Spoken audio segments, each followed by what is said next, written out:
Maybe I will write a message just to see if YouTube is Dewey responding. Hung 2H. Test.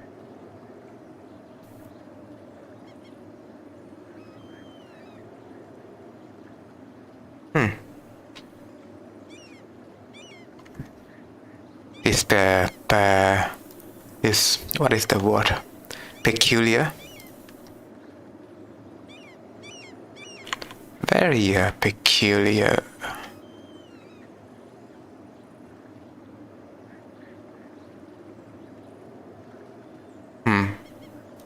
Maybe I need to refresh my YouTube. So it's still waiting, and but maybe there's gotta be a new stream that pops up. Weird, for some weird reason. Yeah, there's a new stream that popped up, but at least there's a stream. So, sup everyone, it's me Zui, your friendly neighborhood Vietnamese. Hope you all have a wonderful Saturday, and this has been episode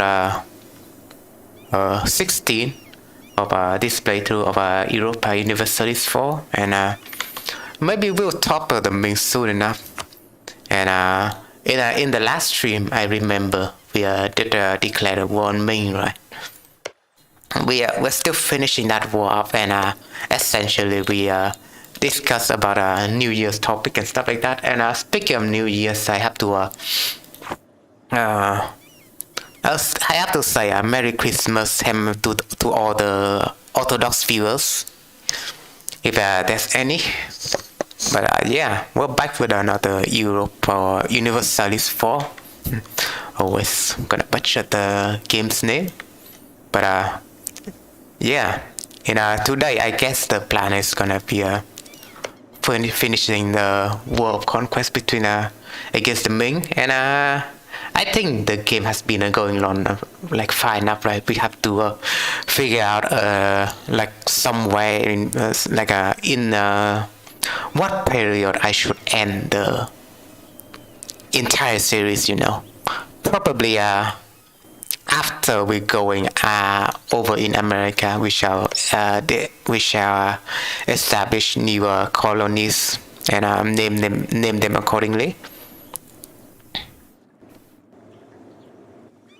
Maybe we can do a little bit of conquest into the Africa again, but well, considering this mod is doing a little bit of things differently, maybe the whole playthrough will get extended compared to your normal vanilla playthrough. But in any case, we're just gonna tell our YouTube DJ to hit it with another Asian playlist. Yeah, and as usual, we'll let the timeline to display whatever surprise have in store for us, and let me know if you have I'm also planning to play different games in the future, and maybe I think Sims 4 would be a great game for me to play in the background. But I need to think of something like maybe I will make Jesus and Buddha to be a roommate in that game. Probably that would be pretty interesting. Although from what I've known, my viewers are not really into games like The Sims. But I will try to interpret it in a way that is funny for you to watch and have something to discuss, maybe. Maybe that's the plan, who knows. But let me know if you want to see some of my shenanigans on other games. But Stream elements. Regardless, Dewey Hung 2H is now live. Streaming Age of Empires 2. Designing a Vietnamese map. Okay. History banter. New alert. New TTS.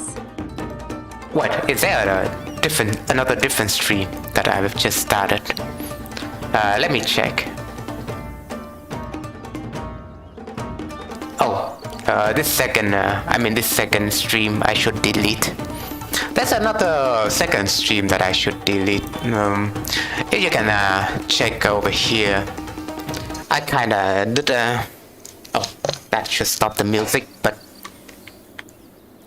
I kinda did things a little bit wrong, and I started separately a different separated live stream, but it's not supposed to be on the author's live stream or in the it's a bit confusing.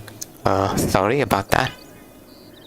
Well, this YouTuber is still saying that it's upcoming, but we're not streaming on that right now. We are streaming on a separated channel.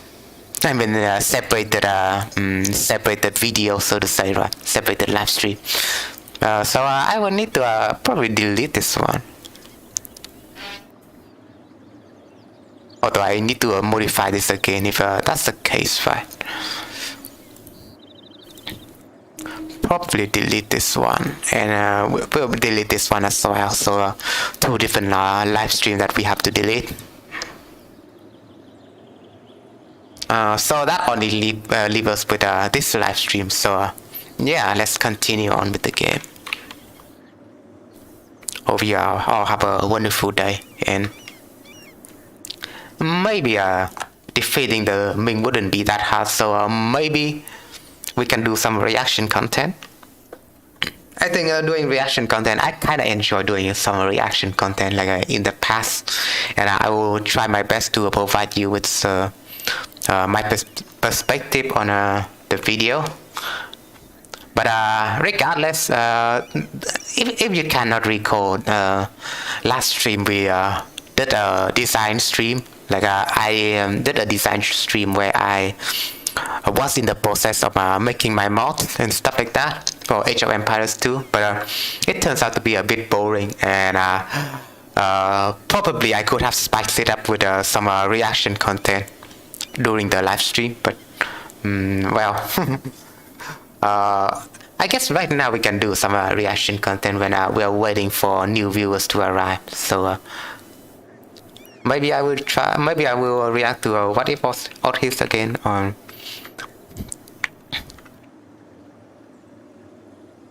Although mostly I watch his, I do enjoy his content, and maybe he turns out to be the best channel for my stream. So we'll use him. We'll use his video for now.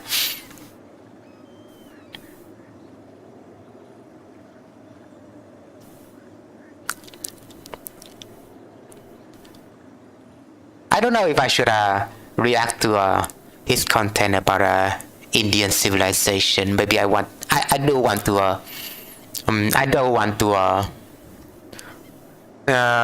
this is what I'm thinking. I do want to understand more about Indian cultures. Well, I do understand some at first, but I don't understand all of them. But if I react to this video, I wouldn't be able to provide much context of my knowledge behind the Indian civilization. Maybe we'll do this video. Like internet. Probably he's not the best guy to speak about that.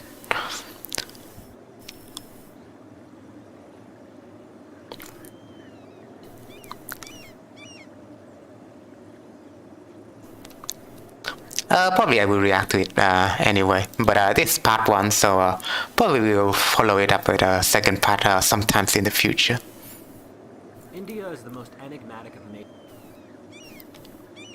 If you can hear the content, please let me know. We'll put the reaction content right in there, and I will switch to the second screen. But yeah, hey Draftsnat and Alex Draft for coming to my channel. Hope you enjoy your stay. I think I heard of you before, right? Draftsnat and Alice Draft. I do think I heard of you before, but I can't recall because you haven't speak anything in the chat. So yeah, please let me know if you want to talk about you want to talk with me about something, because in this stream we'll mostly do history related content, and will talk with each other and discuss about each other's cultures, and I do enjoy something like that. Just giving food for thought in the stream, right? Maybe I will try to lower this screen a little bit so it wouldn't cover the whole thing up. Yeah, I think that works. So we'll react to his content with this small screen. But I need to turn on his volume first. Major world civilizations. Let me know if the game. Let me know if the game is laggy, by the way, so I can fine-tune things. Like a mosaic that shows so many details and complexities as to appear like a thriving, diverse jungle ecosystem. With it, jungles, don't you say? I haven't known that India could have that much jungles, but let me see. Let me just check if the map has a lot of jungles. Maybe the game could not be that accurate, but we can see there's forests and jungles and jungles, highland woods. I think from the color, it looks to be a lot of jungles. I mean, not a lot of jungles, but you would say like 30% of their land, for example.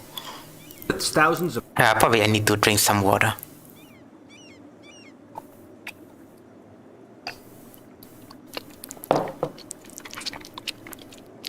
But there's also a different voice going on in the process altogether. And the Shaggy, I don't know if the Shaggy can handle themselves just fine, but I will leave things to them to see how it looks, to see how it goes, I mean. Of gods, castes, countless ethnicities, geographies stretching from the freezing glaciers of the Himalayas to the dry tar desert to the steaming jungles of Tamil Nadu. In terms of sheer...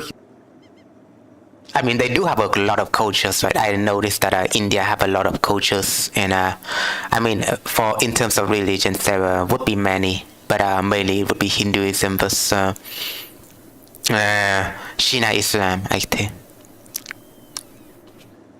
There should be a small sect called the Sikh as well, in terms of religion.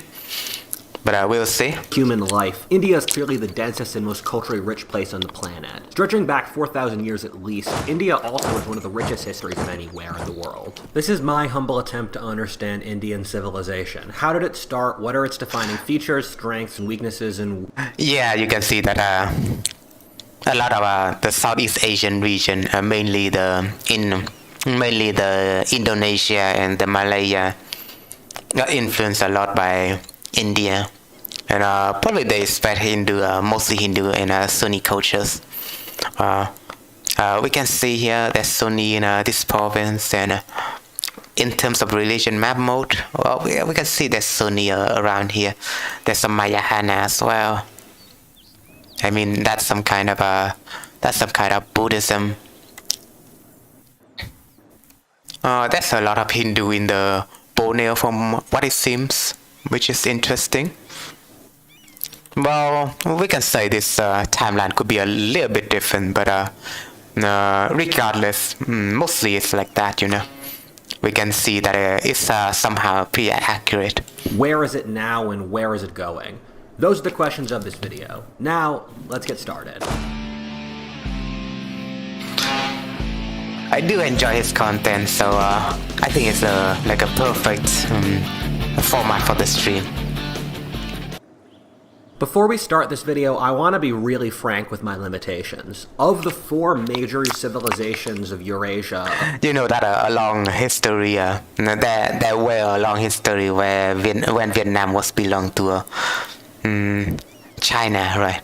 And so you can probably say half of the Vietnamese culture is influenced by the scenic cultures of Europe, China, the Middle East. India is the one I know the least about. India is the hardest to understand area in the world, barring possibly Africa or New Guinea. When I started this series more than a year ago, it's like a huge mountain range from what I think, right?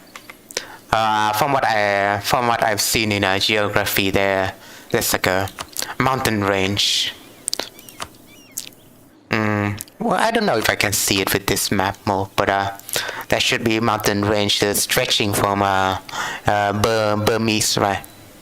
and stretching to the Himalayas, which cover the whole entire Indian subcontinent, which kind of divide the borders between India and China in a way. So you can say that those are natural defenses that form the natural Indian borders.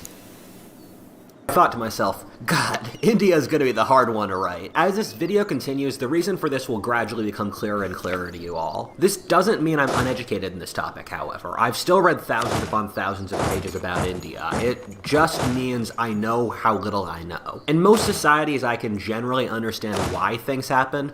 When I look at Xi Jinping, the premier of China's actions, or why Afghan men killed their sisters in honor killings, I can explain the logic that led to those choices pretty clearly.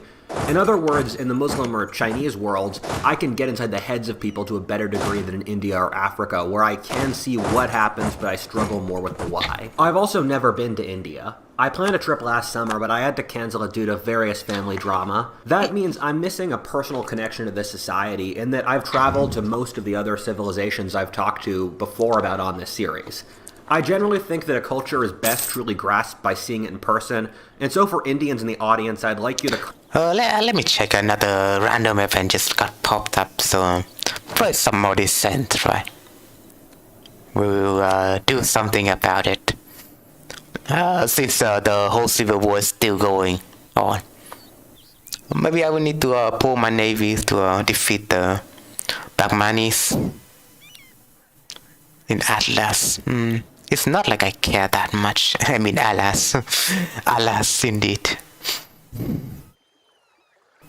We could lose some prestige, or that's gonna be some legitimacy bonus. I think that is good.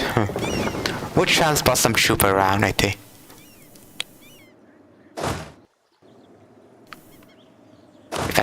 If I can even catch them. But we'll get this trooper back to maybe this place. Back to this place, yeah. And we'll put them in here. Comment your own opinions firsthand. However, to balance out humility, you also have to have pride. In all honesty, India has some of the most unhinged nationalists I've seen of any country on YouTube. I'm not sure what the education system over there says, but... You sure? I don't think you have to, I mean... On YouTube. I don't know how it is in other platform, but have you seen the Balkans? have you seen the pupils in Balkan countries? And probably in China, they would be hyper nationalists as well. You would say some people in Vietnam is also pretty nationalist as well. Well, you can count me in on that. But well, regardless, I do hope that it's not really that bad though. And I think China is and a lot of Balkan countries are more like a prime example of nationalism.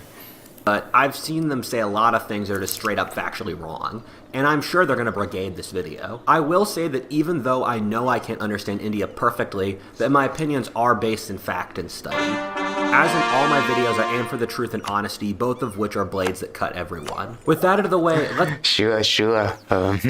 Maybe you could be biased, but I'll leave you for the doubts. Any of the doubts. Let's get started covering one of the oldest and most profound civilizations man has ever created. It's kind of funny when you see large civilizations that existed for thousands of years with millions of inhabitants get pwned by the wheel of history so hard that people forget they ever existed at all, and then get unearthed 4,000 years later by chance. That's what happened with the Indus Valley or Harappan civilization. Yeah, you know, the Indus Valley was like a civilization, right?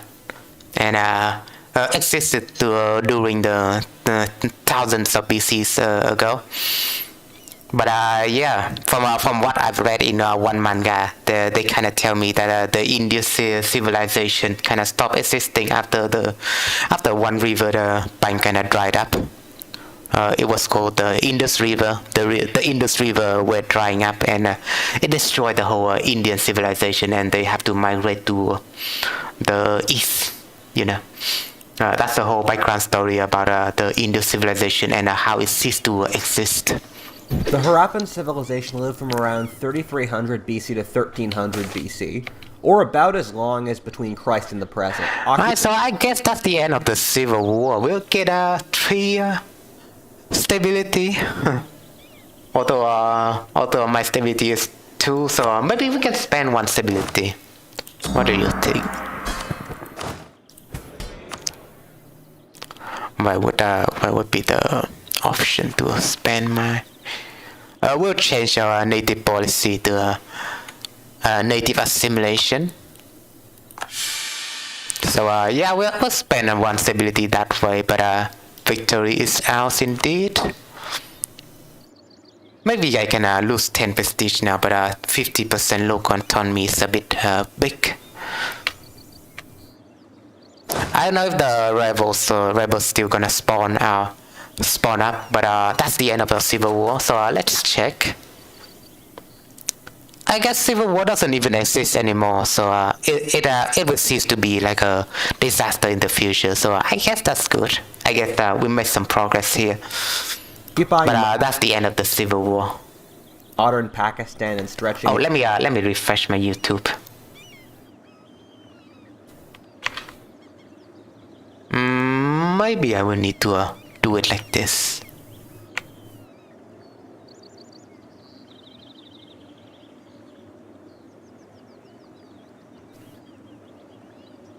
Yeah, that will do for now. Into India as far as Delhi. They even had colonies in Central Asia and modern Uzbekistan. In the Bronze Age world, we often act as if Egypt or Mesopotamia were the central civilizations. Well, there was legitimately no way the largest and most populous was not the Harappans. The Harappans are one of the very few Indiana Jones civilizations left, in that we know basically nothing about them, and so there are still great discoveries to be made to uncover more of their identities. We haven't cracked their written system. Wow, they have some fancy, I would say they have some fancy alphabet right there. I mean, it looks to be almost as close to Egyptian, or I guess most of the pagan language is pretty close to Egyptian. And you can see there's like the Buddhism symbol over there. And we know nothing about their social code. We do have a couple tells about their culture, however. Their cities were massive, without any defining buildings like big temples, palaces, walls, fortresses, and the like, while they had a freakish amount of unity among material objects from across their giant cultural region. This, in my opinion, suggests some kind of large autocratic empire, like the Qin or Assyrians, which would make sense given the region's flat, irrigated geography.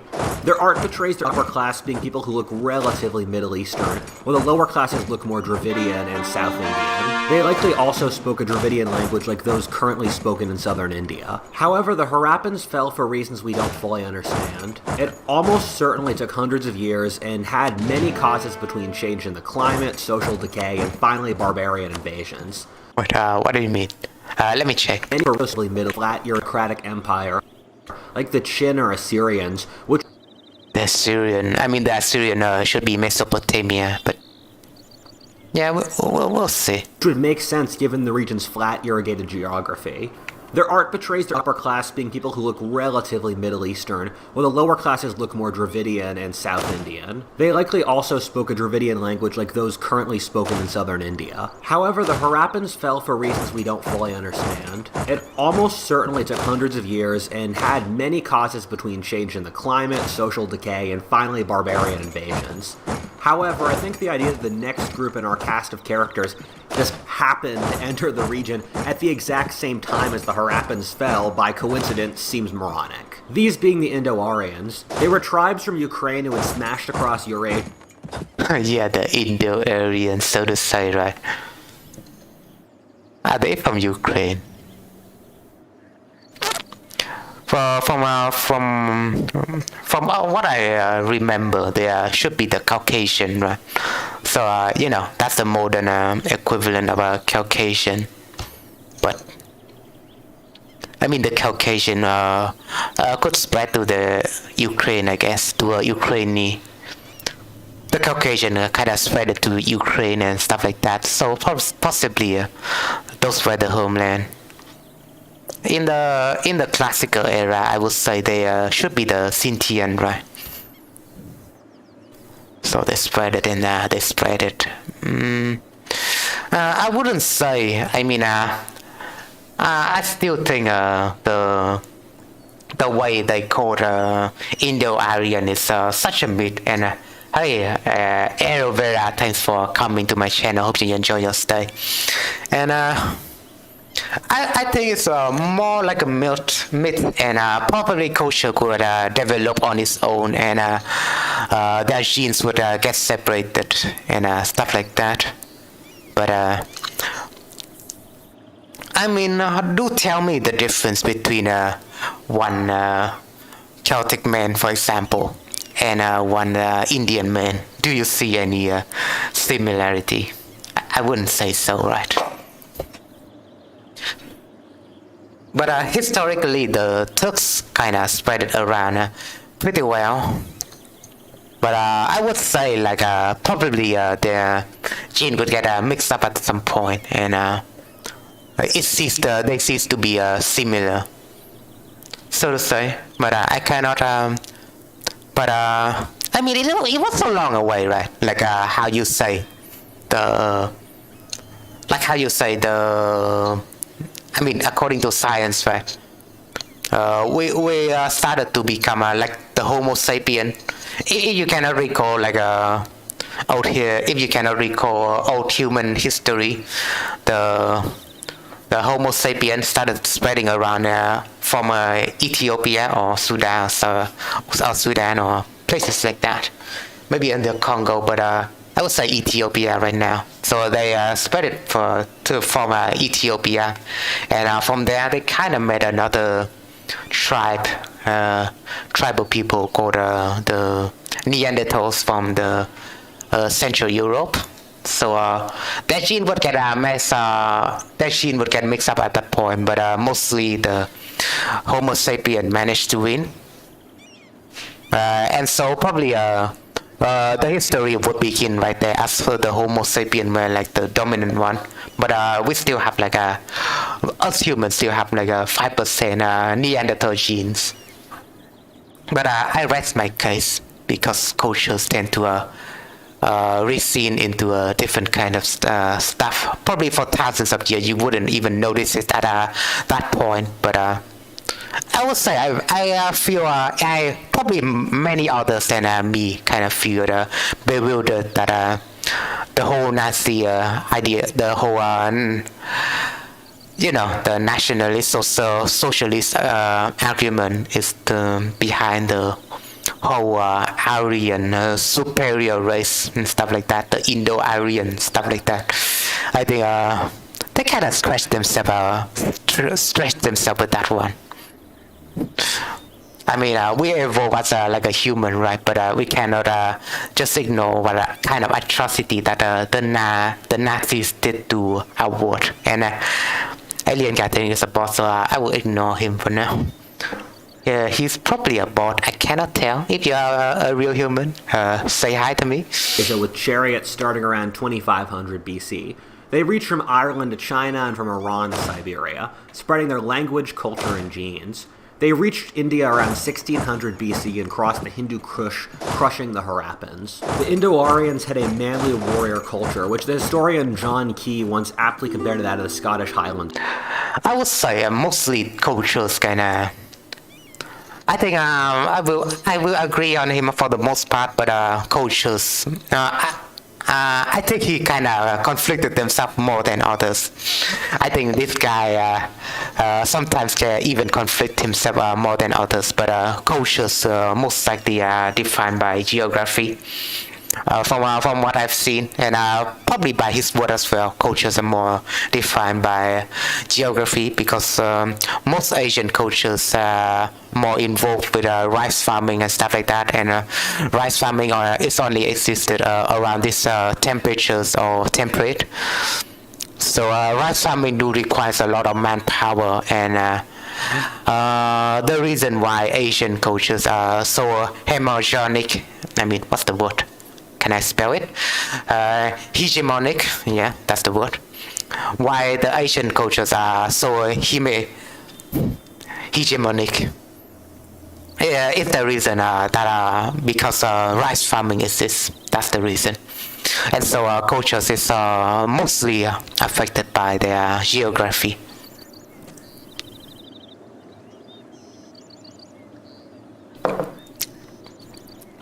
But you say if they spread around, they would change their cultures based on their geography, right? Not by their genes. That's all I have to say. They lived in clans, strongly believed in honor, were warlike and proud. The Indo-Aryan invasions have been politicized in a weird way in India today. It is kind of strange as an American given they happened 4,000 years ago. Indian nationalists like to say that they never happened, with the Indo-Aryan languages starting in India, which makes absolutely no sense, given that we have direct lingual, archaeological, genetic, and mythological proof that the Indo-Aryans started around the Caucasus or Ukraine and then spread outwards. Also, there's this weird school that wants to call this a peaceful migration rather than an invasion, which also doesn't make a lot of sense to me. First of all, from literally... let me check my virtual avatar real quick. I think it's a bit messed up because my seating angle is kind of different, so I need to recalibrate it. So we're just gonna scroll up.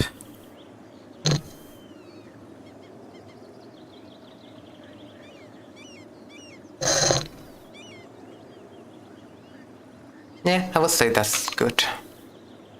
Everything we see in the historic era, especially from this Bronze Age world, war was omnipresent all the time, so why should the burden of proof be on a peaceful migration rather than a warlike one? This wasn't really an era in which peaceful migration like that of the Mexicans across the American border or Muslims into Europe happened. Oh, God damn it. The nomadic tribes attacked There's a battle.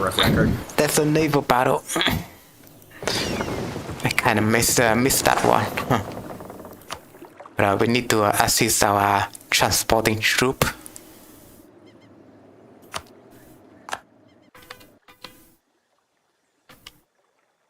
The Kushan Empire. Yeah, it looks pretty interesting over there. From what I recall, there's like a big migration from the Christian, right? It says so in the Bible that there was some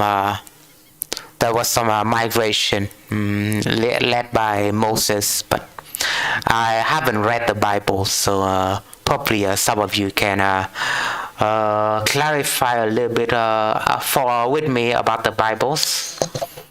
Hey, OAX2, welcome to my channel. I don't know if you're a bot, but you can say hi to me if you're not a bot, because I kind of see I have seen you quite some time ago, I feel like. Given that we have direct lingual, archaeological, genetic, and mythological proof that the Indo-Aryans started around the Caucasus or Ukraine and then spread outwards. Also, there's this weird school that wants to call this a peaceful migration rather than... I don't know if a lot of people still call it a myth, but for me, I don't think race kind of matters. Race doesn't affect cultures that much. Because we all came from Homo sapien. It's just according to the geography that shape our cultures. Than an invasion, which also doesn't make a lot of sense to me. First of all, from literally everything we see in the historic era, especially from this Bronze Age world, war was omnipresent all the time, so why should the burden of proof be on... Omnipresent. Did he just say omnipresent because I need to look this word up? Sorry if this bothers you.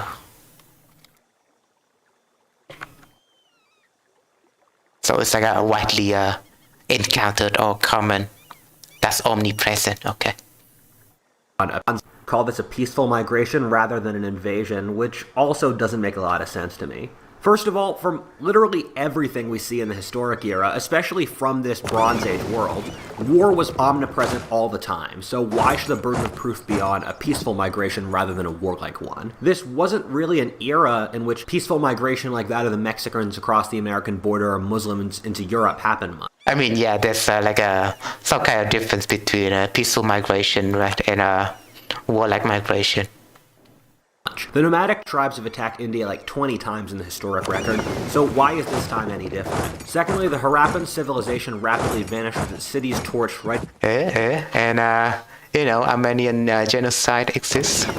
as the Indo-Aryans showed up. No nation ever gives up its culture willingly, totally either, which is what would have had to have happened with the total dominance of the Indo-Aryan culture we saw later in Indian history. The fall of Rome seems to me to be a perfect model for the conquest of Harappan civilization by the Indo-Aryans. The third group that helped form India were the Dravidians. The Dravidians are the native people of India and are ethnically a mix of the Middle Easterners who migrated in with the invention of agriculture, alongside Middle Eastern, okay. So it's a mix between Indo-Aryan and Middle Eastern, probably Mesopotamian. I don't know. Possibly Indian or in the Indians were spread by that way. Probably it's like a long process though, right? It's not like an instantaneous process like for example, like integrating. Probably I think I can see the reason behind how the Indo-Aryan kind of like the dominant culture that spread it around the world.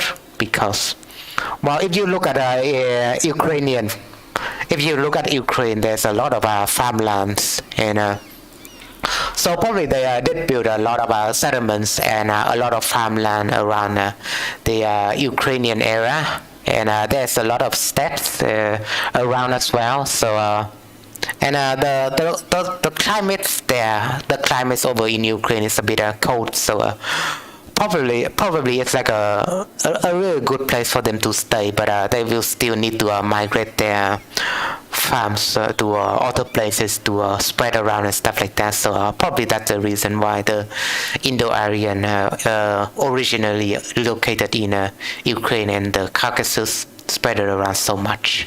the native Australian Aboriginal hunter-gatherer peoples. The Dravidians inhabited the forests of what is now India, while the Harappans were concentrated more so in modern Pakistan. The Dravidians were tribal farming peoples. The Indo-Aryans smashed across northern India, settling the region and creating the main divide in India today between the Indo-Aryan speaking north and the Dravidian speaking south, which maintained its local culture. The Dravidian is still a thing, but, which are located in the south. From what I recall in their culture, the Dravidians, I don't know, I kind of butchered their name, but they used to be like something. I mean, the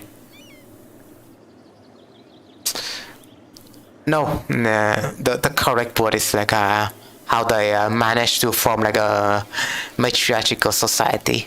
I mean, that's the closest word to it, but they really do form their. I don't know how close it would be, but that's all I know. I don't know much else, but from what I've recorded, an interesting fact that the first Sri Lankan president was a human. I mean, a woman. So that's some kind of interesting food for thought for you all. In India, we see a north-south genetic gradient where northern India, there's more Indo-Aryan ancestry with Kashmiris looking, by all accounts, European. And in the south, it's almost entirely native Dravidian. India became a fusion of these elements of Indo-Aryan, Dravidian, and Harappan society. I'm kind of pissed off I can't go into more detail here explaining that process in the way I can for, say, Christian, German, and Roman influence making up the West. But the problem is that this process occurred 4,000 years ago, and so we really don't know that much about the exact details. Yes, it's 4,000 years ago, so... Well, during that era, the Mesopotamian era, I don't know if... I don't know what kind of era was it before the classical age. So to say, but yeah, let's just call it 4,000 years or 4,000 years ago, around the 2000 BCs. However, I'll try to tease out a couple key variables. Was it the Bronze Age or something different? I think the Bronze Age should be around 1000 BCs, or was it the Iron Age? In the regions they conquered, the Indo-Aryans installed a caste system. In most Indo-Aryan societies, there was a social division between warriors, priests, and workers. In their conquered areas, the Indo-Aryans made themselves the warriors and priests and made the conquered the workers. It's probably more complicated than that, however, given the caste system is in fact strongest in South India, which the Indo-Aryans never conquered. I've seen some interesting... So the caste system is the strongest in South India. I see. their society is a bit different compared to others Indian region. But while the southern India is kind of Hindu in cultures as well compared to the usual Sunni north, right? I mean, according to different era as well, but mostly Sunni in the northern region. Evidence that the caste system predates the Indo-Aryans, in fact, with the Indo-Aryans just installing themselves into a pre-existing system at the very top. Given that it seems likely that the ruling classes of the Indus Valley civilization were a separate ethnicity than the ruled, I'll say that maybe we can there's some choice here that we have to make. A special random event called intercolonial trade. Established colonial subjects overseas has allowed us to expand our trade while remaining in control, importing goods from lands that are essentially under Dai Viet control. As long as we supply our colony with what they need, they have no reason to start putting gold into the hands of our enemies. Blah blah blah. They have different opinion on exactly what they need. Is that so? They began to trade with the natives. So our interests are theirs. So we'll strengthen our influence over India place. So their interests are ours. So we'll leave them alone. They don't really have that much of a liberty design, so maybe I can take one free mercantilism here, and I mean that thing will go down over time. I mean the negative events will go down over time. So we'll continue on with the reaction content. I could see the Indo-Aryans just replacing the Harappans as a ruling class. This might be one of those things like reincarnation that the Indians have been believing or doing since the dawn of time. For those that don't know, the caste system entails turning social classes into what amounts to ethnic groups. There are 4 big castes: the warrior, priest, worker, or untouchable caste, or those who do demeaning jobs. Inside those castes are further jatis, or even more specific categories. This gets into an insanely granular degree, with jatis for goldsmiths, railroad workers, blacksmiths, farmers, and the like. India has at least 5,000 of these different kinds of jatis. What living in a caste entails is that you will live with the job you were born with for your entire life. You can only marry someone of that very same caste, and you will live with your caste for your entire life. You will. Then how do you do advancement on society? I think there's some flaw in that social system. Only associate with people of the same caste, or have people of the same caste cook for you. Caste has been the fundamental reality of Indian life for thousands of years. As you can imagine, genetically the caste system has resulted in India splitting into tiny groups. Oftentimes, different castes in the same village are 3 times as genetically distinct as a Norwegian from a Sicilian, and India genetically looks like a mosaic of lots of tiny dots. Some castes have genetic bottlenecks, which means a small genetic pool I do wonder if they do some sort of inbreeding in their family, because it seems like it will be prone with inbreeding because of that unbalanced caste system. That's what I think, though. There should be some inbreeding, just like how the Habsburgs have with their family line. Form not breeding out of group, going back at least 2,000 years, which should be physically impossible in an area as densely populated as India. Caste influences India in so many ways that it often gets really difficult to even quantify. The biggest, in a kind of indescribable way, is that makes India... I guess Shaki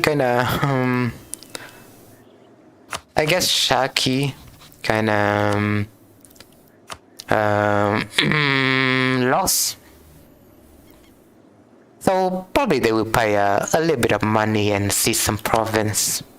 But back money seems to be strong. But all fine to me.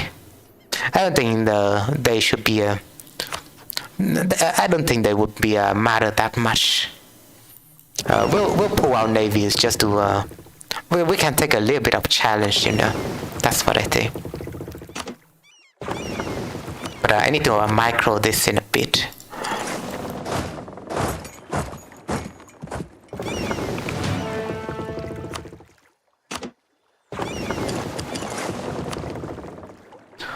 So, probably we will send our navies over here. We'll camp our navies over in the Malayans. There's a war zone in here as well. I don't think if they can take it. Probably they can. A little bit of battles. We'll see the progress. But I can reinforce them with this bit, I think.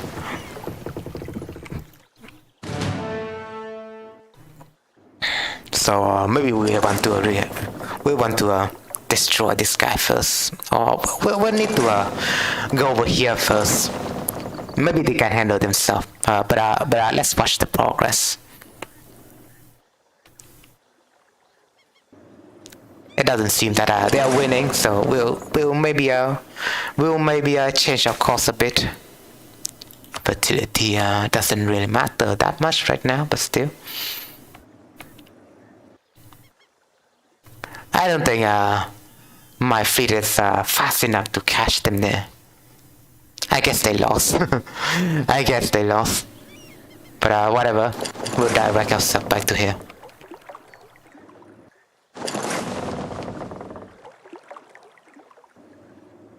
Like to maintain the essence of a culture without integrating it, keeping its individuality.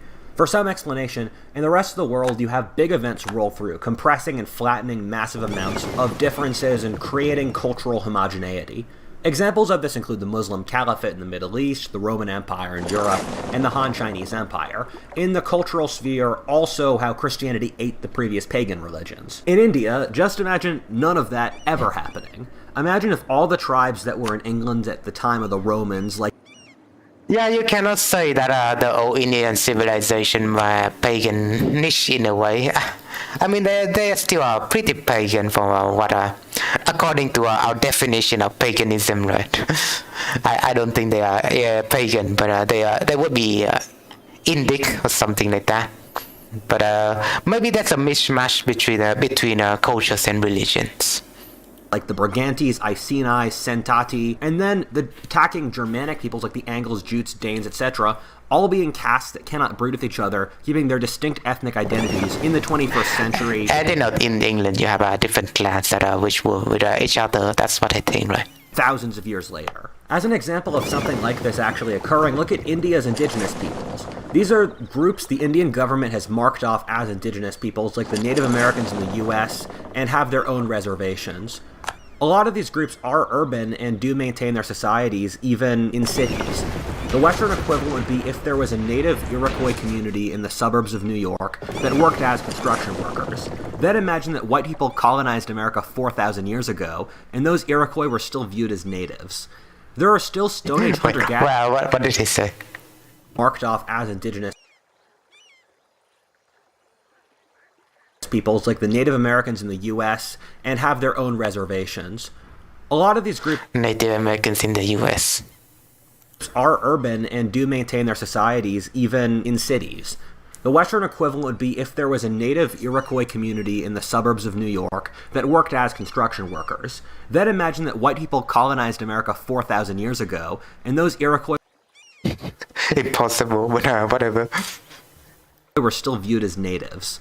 There are still Stone Age hunter-gatherer communities in South India within miles of massive overpopulated farmland. I don't know. I really do like the way he tangents on that topic. And megacities with some of the world's most developed technical sectors. I think it's best to view Indian civilization like the internet, a group of interconnected communities connected through methods so complex it's impossible even for an insider to fully comprehend them. This comes from the caste system, which then manifests this kind of structure across all of Indian society. Look at India's religious system with its thousands of gods, with countless local variations, and then each of those gods in turn has countless sub-avatars or... Alright, so let's check out on our new flagships, our Ming's flagship which got captured, called Tien Shan over here. I do remember the city Tien Shan, I think. But whatever, that seems like a nice flagship right there. Our Ming's flagship. representations that they can reincarnate as. Every aspect of Indian society is as complicated as it could be, broken down as locally as possible. I'm not going to sugarcoat things. I consider the caste system to be one of the greatest evils in history, crushing the human spirit in the millennia of classical. It's like a hyper-conservatism, and I think class, I think it really separated into different classes and stuff like that, and yeah, I mean, it's like it sounded like extreme feudalism to a lot of people, right? Oppression. I think it's obvious how something like the caste system would have held India back. It prevented there from being merit and people rising to the station they deserved. It held the individual back with countless social traditions, in many ways enslaved them to their families, preventing natural love and weakening the spirit of the society by bisecting it into so many blocks, thus weakening its collective will. As you all watch this video and watch India underperform against other civilizations, the top thing I will blame is the caste system. However, a very important thing to consider is that at the bottom level, castes were democratic. The local caste communities, which managed how they worked, how they were taxed, maintained their own laws and standards and the like, were democratic, in which governance was elected and by consensus. Really? Caste system were democratic, huh? Well, maybe we can call caste as a system, but they have to have some democratic values in those societies. I mean, maybe that's the reason why India is still a democracy now, from what they have experiences, even into this day, right? Although India at the higher levels was almost entirely autocratic past a certain point, this democratic... Yeah, it seems to be autocratic as well, since you have emperors and kings, right, for most of the dynasties. Undercurrent is why India today is one of the most dynamic and stable democracies in Asia, and also why India has never seen the horrifying tyrannies you've seen in places like China or Japan. For the other elements of the synthesis between Dravid... And probably Buddhism did play a part on that, I feel like.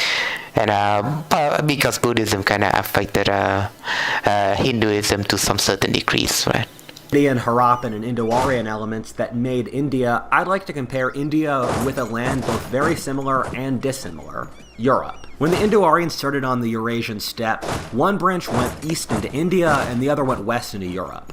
In both places, they interbred with the local population, with more Indo-Aryan in the north and less in the south on both subcontinents. However, you start to see differences starting there. Firstly, both the Indo-Aryans and the native inhabitants of Europe, relatives of modern South Europeans, are white-skinned, and so maintaining a caste system didn't make a lot of sense since both invader and invaded were physically pretty similar. In India, where the natives were dark-skinned, a racial caste system developed much like that which did in the Americas. The other big difference being climate, which was temperate in Europe, the same as the Indo-Aryan homeland, and tropical in India, which also meant that India had a higher population density than Europe. What all of this adds up to is that the Indo-Aryans were able to totally dominate Europe, so much so that we know literally nothing of the native cultures.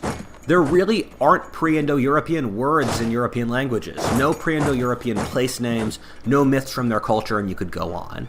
On a cultural basis, it's even bigger than the replacement of the natives by white Americans. In India, where the climate was deadly for the invaders and their war horses, where they were surrounded by tropical jungle, and the natives were so different that there was no kind of cultural replacement. Thus, we see much greater traces of the native culture in India than in Europe. The Indo-Aryans worship pantheons like the... There were traces of India that relates to Native Americans. I mean, wasn't the Native Americans come from there was like a land bridge between Siberia and Alaska during the Ice Age. That's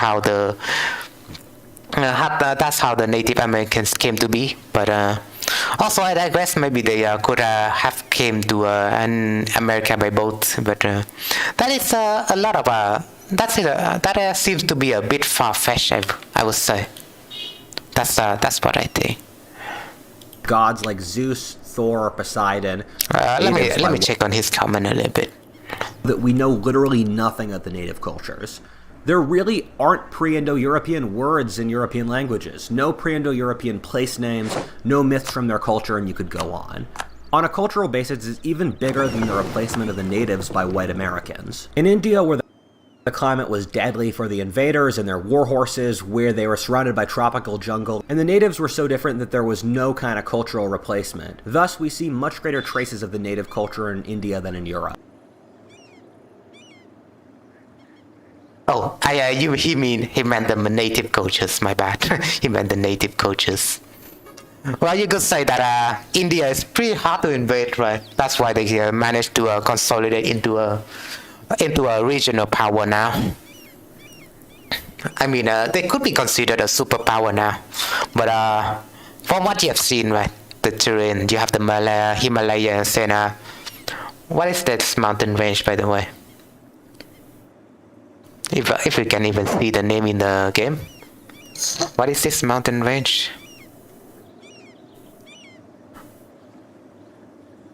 I think in the modern era, this should be this place, the old Indic borders, would be Pakistan now today, right? But I need to, I don't know this mountain range, so the Kiria, the Kirtar Mountains, is that how it's called? But yeah, the Himalayas, you know. The Indo-Aryans worship pantheons like the Greek right? or the Norse, with gods like Zeus, Thor, or Poseidon, or the original gods of the Vedas, or the Indo-Aryan conquerors of India were like that. However, those gods like Indra, Surya, Vishnu, and the like were gradually subsumed into the native religion. Shiva, for example, seems to have been a pre-existing Harappan god, and the locals kept worshipping nature spirits while all these Indo-Aryan gods fit into pre-existing native molds.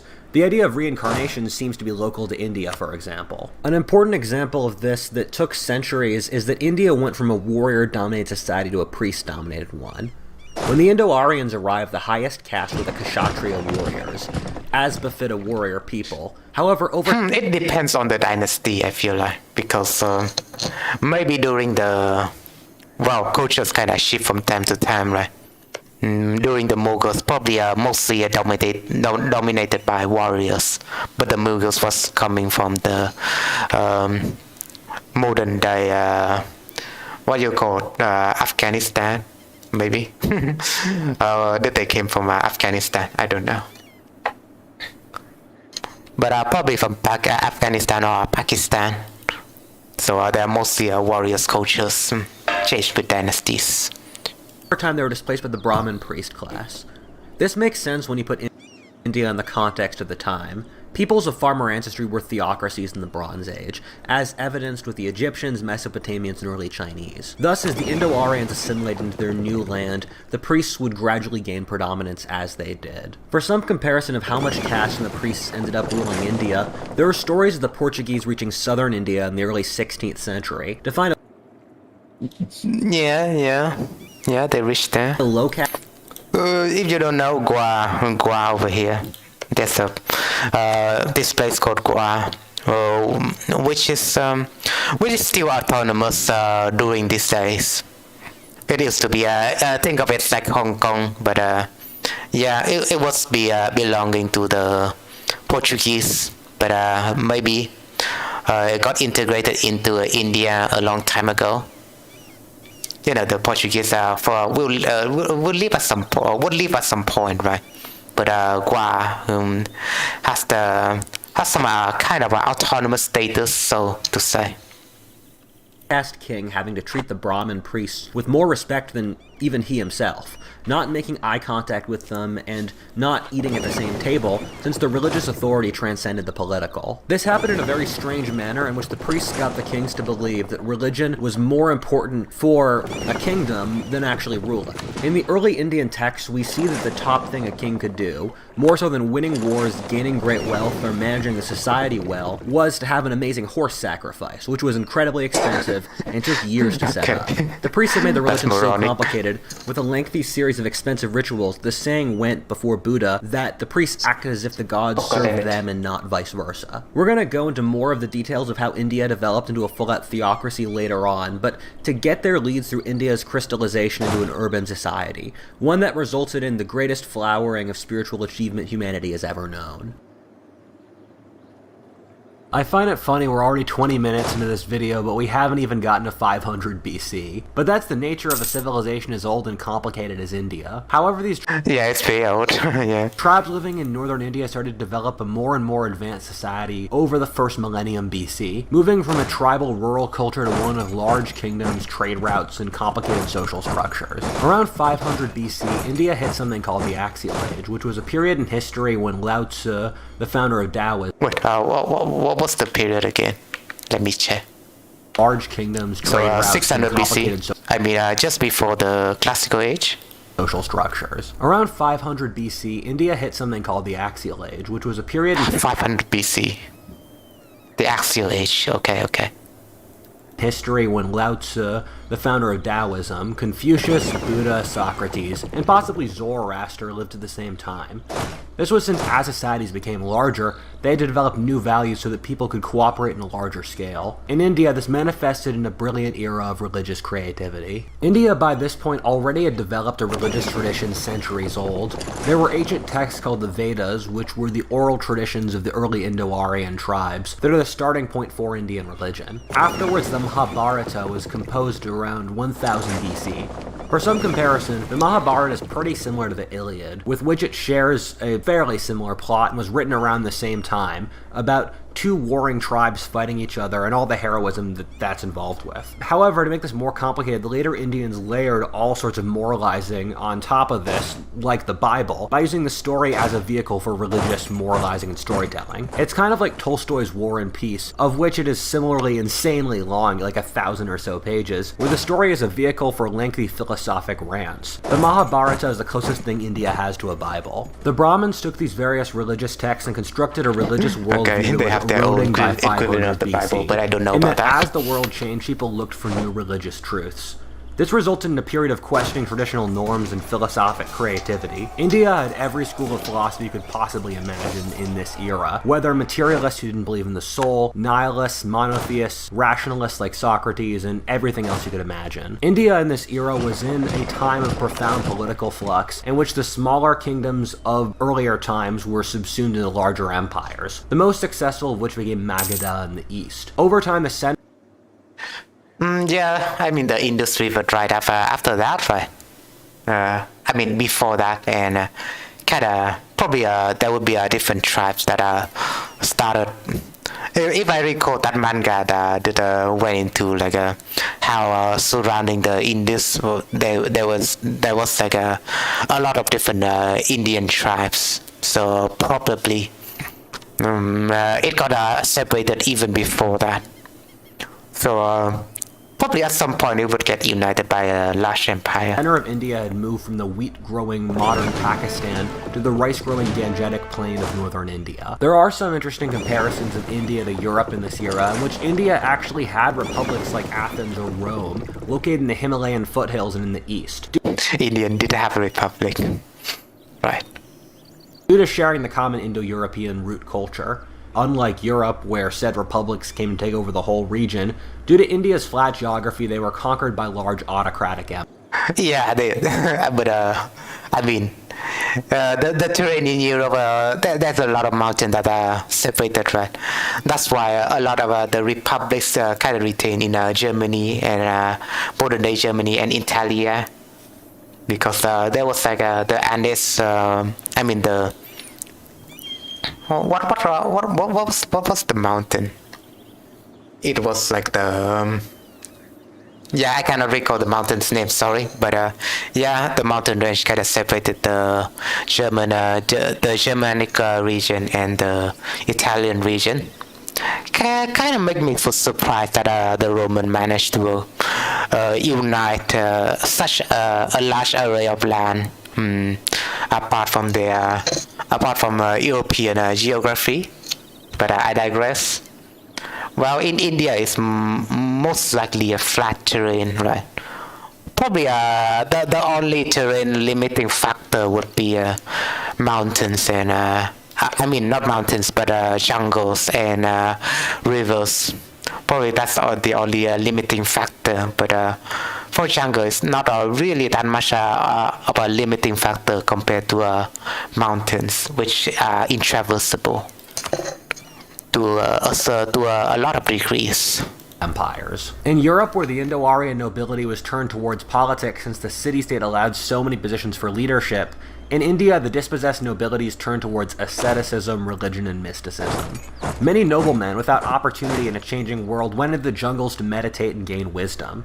This created the classic Indian mystic tradition, which is the most developed in the whole world. Indian mystics have done the inhuman... Indian mystic they form a lot of religion, right? Like they form Hinduism, they form Buddhism, and a lot of subsect of Buddhism. They form Sikh and stuff like that, and they invented the number system. There's a lot of history behind India, which spread it around the world. Human, like starving themselves, standing on top of pillars for weeks on end, living naked in the streets, and the like. Out of this chaos came Buddha. He was a non-Aryan nobleman from modern Nepal around 500 BC, started to preach his belief structure of awakening from dukkha, which boils down in effect to that life is by nature painful, and that by desiring more things from life, we cause greater pain. Thus, by disentangling ourselves from desire... Yeah, that's the whole thing about Buddhism, if you don't know.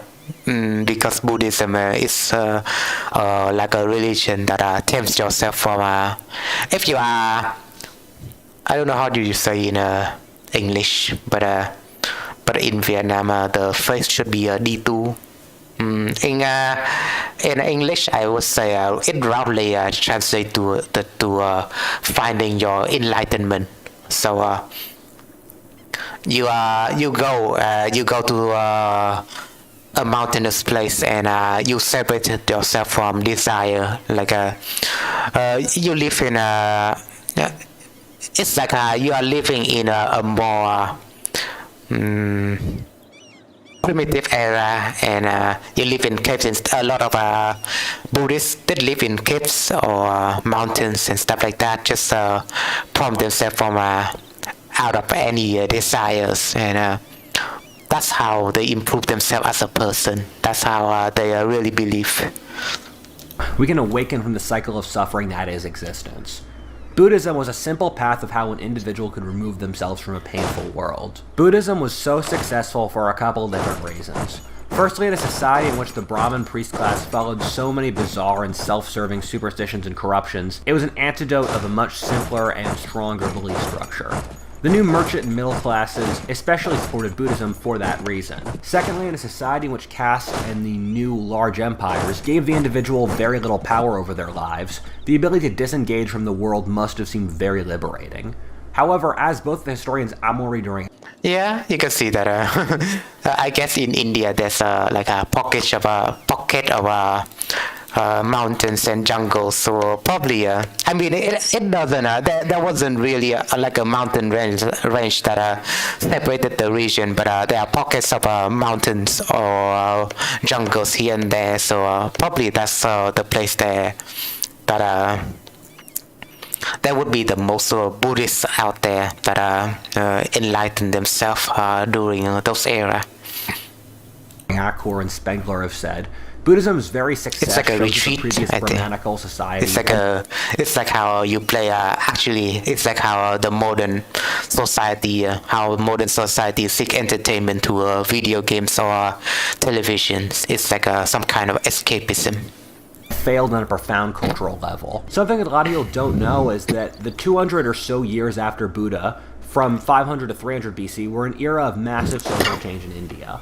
One in which India had a pretty good chance of becoming a very different civilization from what it is today. As people stopped believing in the Vedic and Brahmin norms that propelled India for close to 1,000 years, it caused social anarchy. Some Indian kingdoms saw French Revolution-style conflicts as lower castes killed the higher castes. Lower caste versus higher caste. Well, yeah. Although, what's the difference between caste or class? Well, most likely it's the same, right? But it's it's still like the same hierarchical structures. Also saw the mass conversion of the middle classes to Buddhism, which, like communism in recent years, became a vehicle to try to revolutionize the older country. And on top of that, you saw the old political systems fail to be subsumed into larger empires. In the chaos that came from Alexander the Great's invasion of Western India around 300 BC, which was otherwise a fairly unimportant and obscure event in Indian history, came the rise of Kautila and Chandragupta.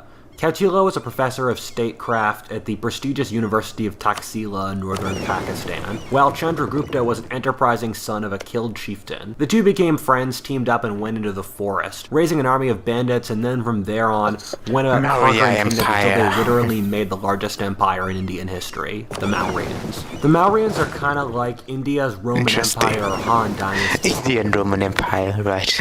During that era, damn, interesting. Their big classical empire that established how all future empires of that society would aspire to.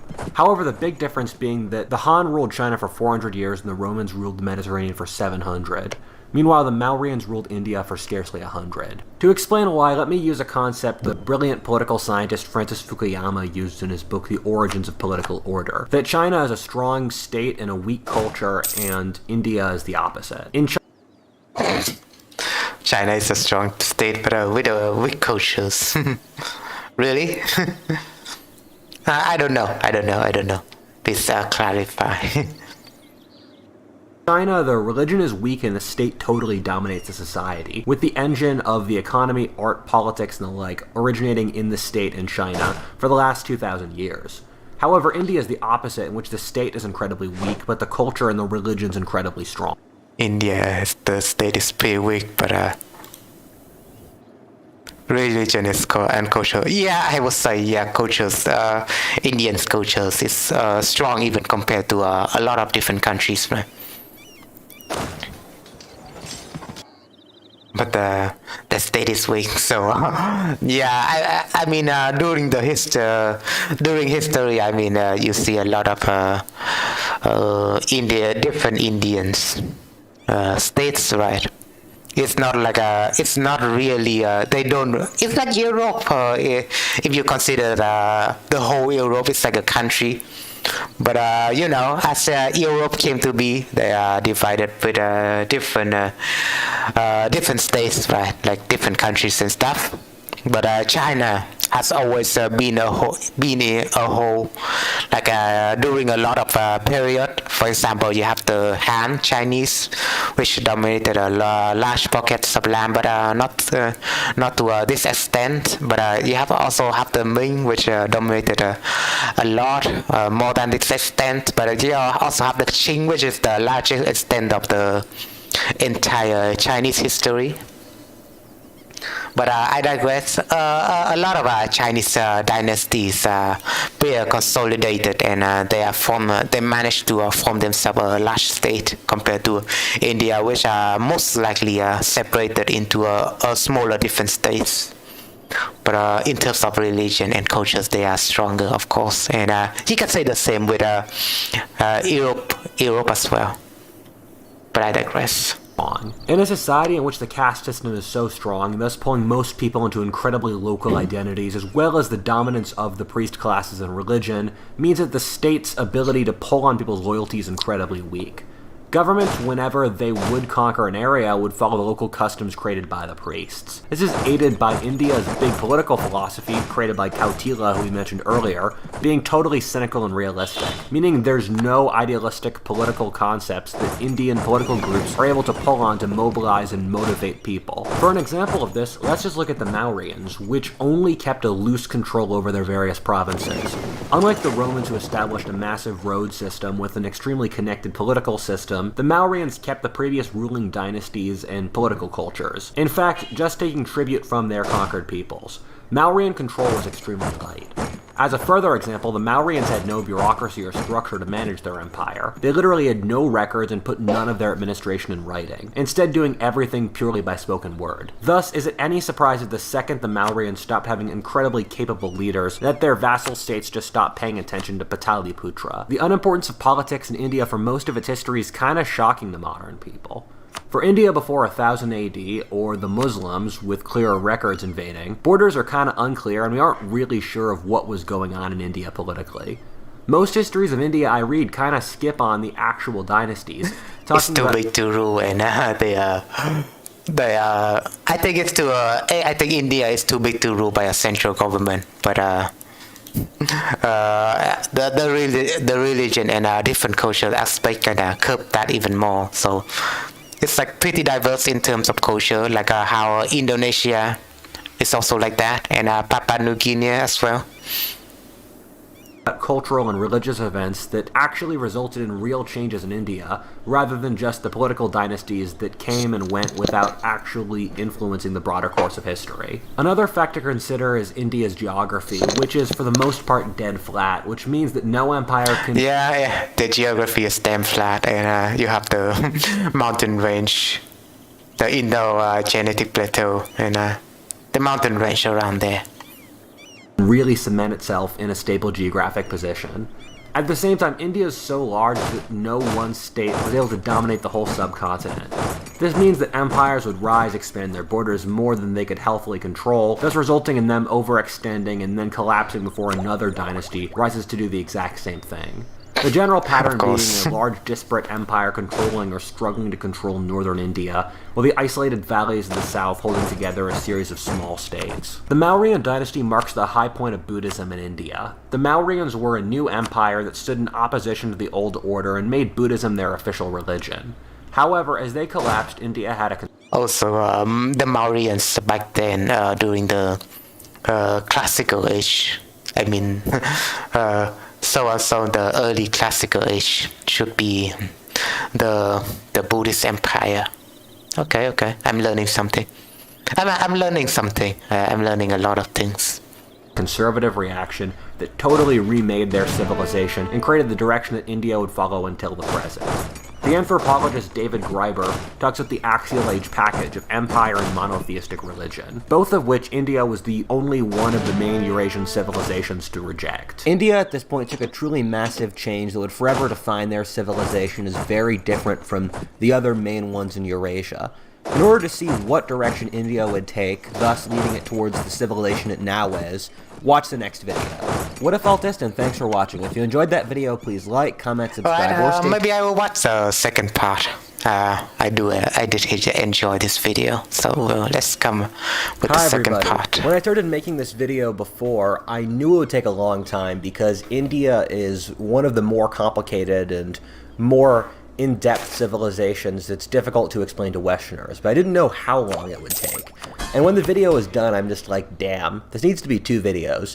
And so that's what I did, and this is the second part to the video on Indian civilization. When we last left off, India had just gone through its massive transformation around 200 BC, where they very could have easily become a completely different civilization from what they're at now, where the old caste system was weakening and the old Brahmanical religious order was losing a lot of its adherents as Buddhism was gaining more control over the country, and the older states were being eaten by the larger Mauryan Empire. And starting at this point, we're going to see how the Brahmins were able to turn all of Indian civilization back and create a totally new direction for how India would develop over the next 2,000 years. Well, let's buckle up.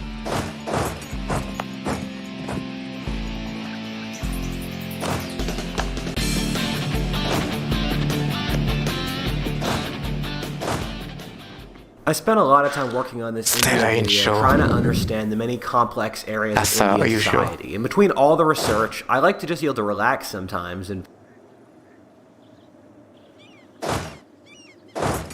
Well, I did install an extension to skip of the self-promotion materials, so to say. The easiest way to explain this is the Brahmins play the kind of brilliant... If the YouTubers don't mind, but my reaction don't need something like that. Game that resulted in their continued dominance while all of their kind around the rest of Eurasia lost authority. The way they did this was by creating Hinduism, which I believe is the best constructed religion in the world. Although before the Buddhists, Indians worshipped the same gods as today, as mediated by the Brahmins, however, it wasn't quite modern Hinduism. Modern Hinduism formed as a reaction by the Brahmins against the threat of Buddhism, which was itself an attempted reformation of the old Brahmin order. This gets even more complicated in that Hinduism considers Buddhism to be a sect of Hinduism, and in fact Buddha is a Yeah, that's what a lot of people think, right? Like complicated in that Hinduism considers Buddhism to be a Hinduism considers sect of Buddhism to be a sect of Hinduism. Hinduism. Wait, what? Okay. And in fact, this gets even more complicated in that Hinduism considers Buddhism to be a sect of Hinduism. So, yeah, Hinduism considered Buddhism to be a sect under Buddhism. Under Hinduism. I mean, if that sounds complicated for you, I'm sorry. And in fact, Buddha is a god and saint in Hinduism, but Buddhists consider themselves to be a totally different religion. Hinduism took all the axial... Valentina Crespo, welcome to my channel. Hope you enjoy your stay. But yeah, as usual with this channel, we often discuss about history, and right now I'm providing you my wholeheartedly commentary on this video called Understanding in Indian Civilization, right? Yeah, Understanding Indian Civilization by What About His, and later on I would include the links to the content in general in my YouTube description. So feel free to enjoy it with me, and yeah, you know, without further ado, we'll react to his content again. Age concepts like the broader, stronger sense of God, a moral system that rewarded good behavior and the like from Buddhism to make Hinduism. There are several reasons for why I say Hinduism is the best designed religion in the world. The first is that Hinduism is basically structured to appeal to everyone. Hinduism, in classic Indian fashion, is capable of incorporating everything. The idea in Hinduism is that everything is part of a higher layer of being that envelops it. We're all part of the divine spirit of Brahman. Then explain caste system then. Brahman. While there are gods that symbolize parts of creation, which gods in turn thus have avatars or reincarnations across certain eras of history, while there are lots of smaller spirits and demons in the world. The Hindus have a very realistic view of a psychology of religion with different tiers of awakening, with saying most people just want pleasure, then going through various levels of personal development through love, self-sacrifice, and the like, until reaching unity with God. Hinduism has countless paths to reaching the divine for different types of psychology. People can reach for the divine through the cult of a certain god, like Shiva, through the highest level of Brahman, or following a local mystic. The French historian Amaury Doriancourt has claimed Hinduism as the best understanding of psychology of anyone in history, far in advance of the modern West, and I would agree. The Indians did something remarkable in that they almost had a scientific method of religion. They'd have groups of Brahmins or monks meditate together, or take the psychedelic soma, and then corroborate the various evidence that each of them would get, thus creating an image of the universe and the psychic world.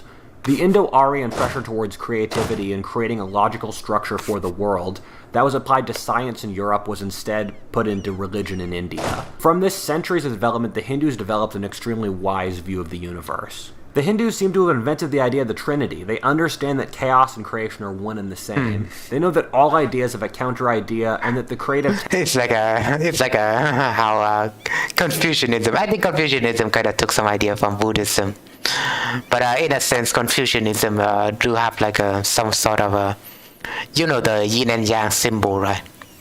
The Confucianism take that symbol to their identity. So there's always yin and yang in the world that balance each other out. You know, there's always yin and yang, and there's also always be chaos and creation. Tension that comes from that creates the world. Amaury Doriancourt wrote a fascinating and compelling book, in fact, about how the Hindu mystics were able to figure out truths about the universe that modern physics is just discovering. This includes stuff like space and time are the same, that they bend in convoluted ways, and that by compressing them, they create a horrifying explosion, that existence is dependent upon non-existence. The Hindus viewed reality as the edge of a bubble floating in a sea of other bubbles, which is exactly the view propounded by modern physics. They knew that all of the universe is immaterial and in flux, being in fact made of cells and atoms that are constantly vibrating. Buddhism appealed to India's new merchant middle classes. However, Hinduism played its card much better with the other social groups. For the nobility, Hindu appealed to caste and their social superiority. For the peasants who were often close to starving, the idea of splitting off and denying the world, as propounded by It's like some sort of communism. Buddhism, seemed foolish, while Hinduism offered them cults, ceremonies, and superstitions that made their precarious lives seem more certain. Not really, but it's not really a communism, but I'm just thinking that the Hindu societal structures kind of appeal to communists, Hinduism, by playing these various social groups, was able to gain control over society. However, this came at serious costs. Having the ultra-conservatives win, in effect, put Indian civilization in stasis. From 200 BC, around roughly when this occurred, until the British, you struggled to find any big systemic changes in Indian culture. The Brahmins, whose powers depended upon the caste system, completely solidified caste. Caste had existed in some form for 2,000 years already at least, but in the time around Buddha, people were seriously questioning the institution, with Buddha rejecting the importance of caste, with the lower caste gaining I see, so Buddha kind of opposed to the caste system, makes sense. Greater social power. However, with the Hindu revival, caste was retrenched in a greater form than ever before. Caste molded into a very strict concrete form, with caste relations becoming steeper and more tightly controlled.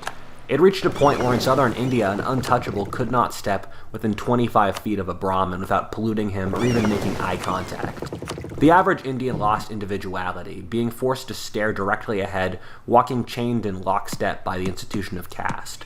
The average Indian's life became completely dominated by taboos that governed their every moment between marriage, work, sleep, cooking, dress, and more, crushing the individual's initiative in every possible way. The second major cost of the conservative victory was women.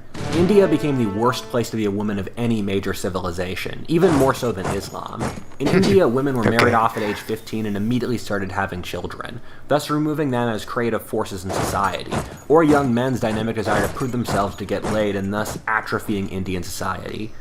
It reached a point where if a woman was widowed, rather than remarrying and thus losing her virtue, she was expected to burn herself. Indian society had no place for women. God damn, that's some extreme stuff right there. Women, giving them no position in society.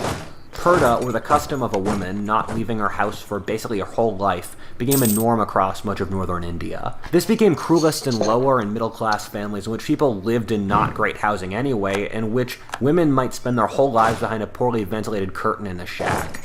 Women were often not even expected to eat with their men at the dinner table and faced numerous taboos men did not. I must say an exception should be made for South India, which instead had some of the best treatment of women of anywhere in the world. Women there had something close to legal equality with men and were active participants in the society. Is it any surprise now that South India is the wealthiest and most creative part of India? In general, societies that treat women better are more creative and dynamic than those that repress them. The third group being merchants, which have never been able to rise to predominance in India. India has been very wealthy over its history, consistently being around a quarter of the world's economy in the pre-industrial era. However, in many ways this was due to India's massive population, in which, in the pre-industrial world, individual productivity was so low that GDP... Ooh, I don't know, but it seems like the Vagina Empire is willing to help me for free. I mean, of a contrary, right? But this seems to help me for free, so maybe I will accept this. Alright, lead your way, free enemies. I mean, free contrary. GDP was largely tied to population. However, since the merchant class... Let me check that chat again, if you don't mind. Productivity 2,000 years of economic history in so low. One chart. Maybe I'll zoom it out like this. All major powers compared by GDP. The states really started themselves strong in the World War era.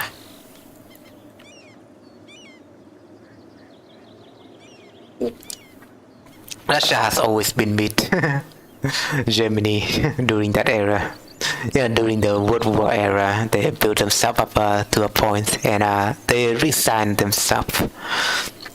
China kind of resigned themselves during the Mao Zedong era.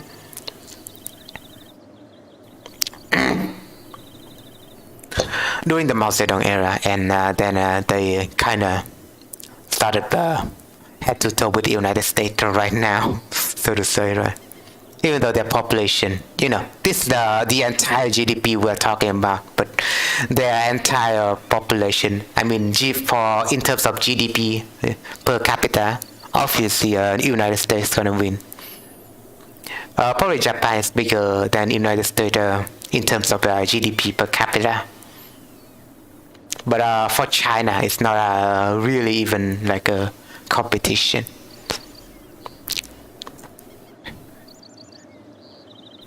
It's the Asian civilization, really.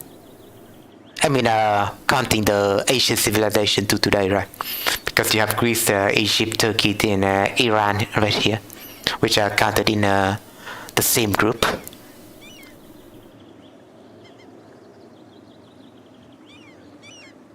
I don't think you can see this chart in the screen that good right now, right? So let me just lower it back again. The GDP was largely tied to population. However, let me just let me resize the window back to its core position again. Probably around this size. Classes were the main opponents to the Brahmin order. They were the losers in the social order that developed. This prevented the rise of capitalism, which meant that India's economic order atrophied. European visitors in the 17th and 18th centuries were shocked at how wealthy India was as an area, with its gold-studded noble families and temples with the sheer amount of wealth inside the country. However, at the same time, they were shocked at how inefficient the Indian peasants were, how horribly poor the average person was. Now the economy was lacking in technology and was unwilling to improve efficiency. India was wealthy, with developed manufacturers and basically everything, with very profitable exports like spices. But with the countless caste taboos, there was no way capitalism was able to rework the society towards greater merit and wealth. Likewise, with the completely cynical political ideology, there was no rule of law to protect property rights so that someone's social superior wouldn't just take the fruits of their work. The toxic Indian business... That's more like a China thing, but if it is to be an Indian thing, then I guess it could make sense.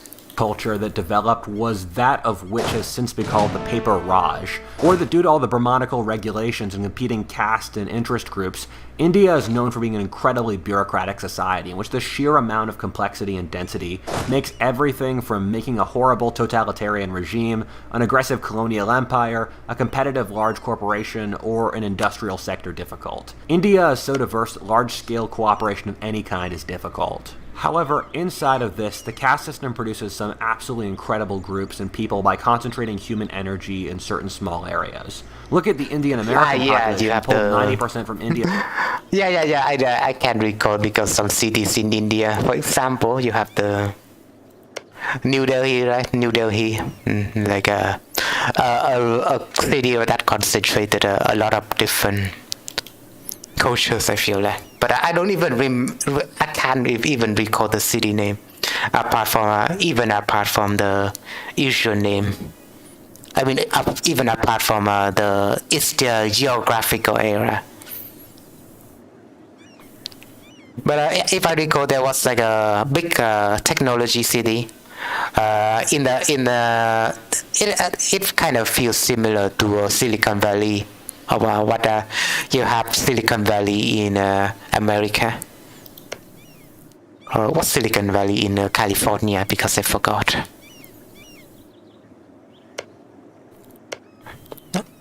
There was a city, but I kind of forgot the name. But yeah, it kind of divided into different sectors.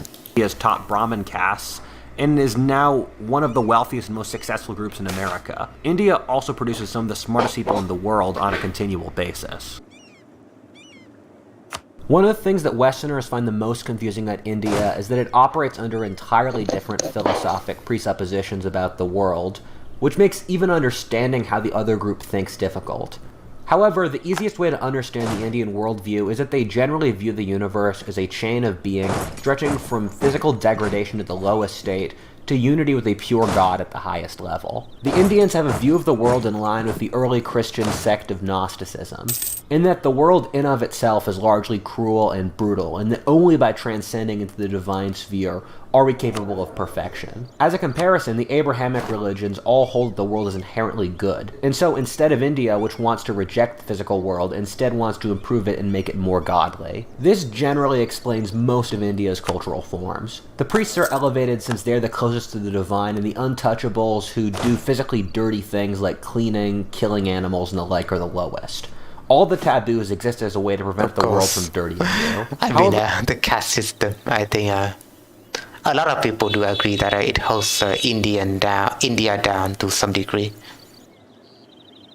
But is that was that an effective tool for them, like back in the days, to centralize their kingdom?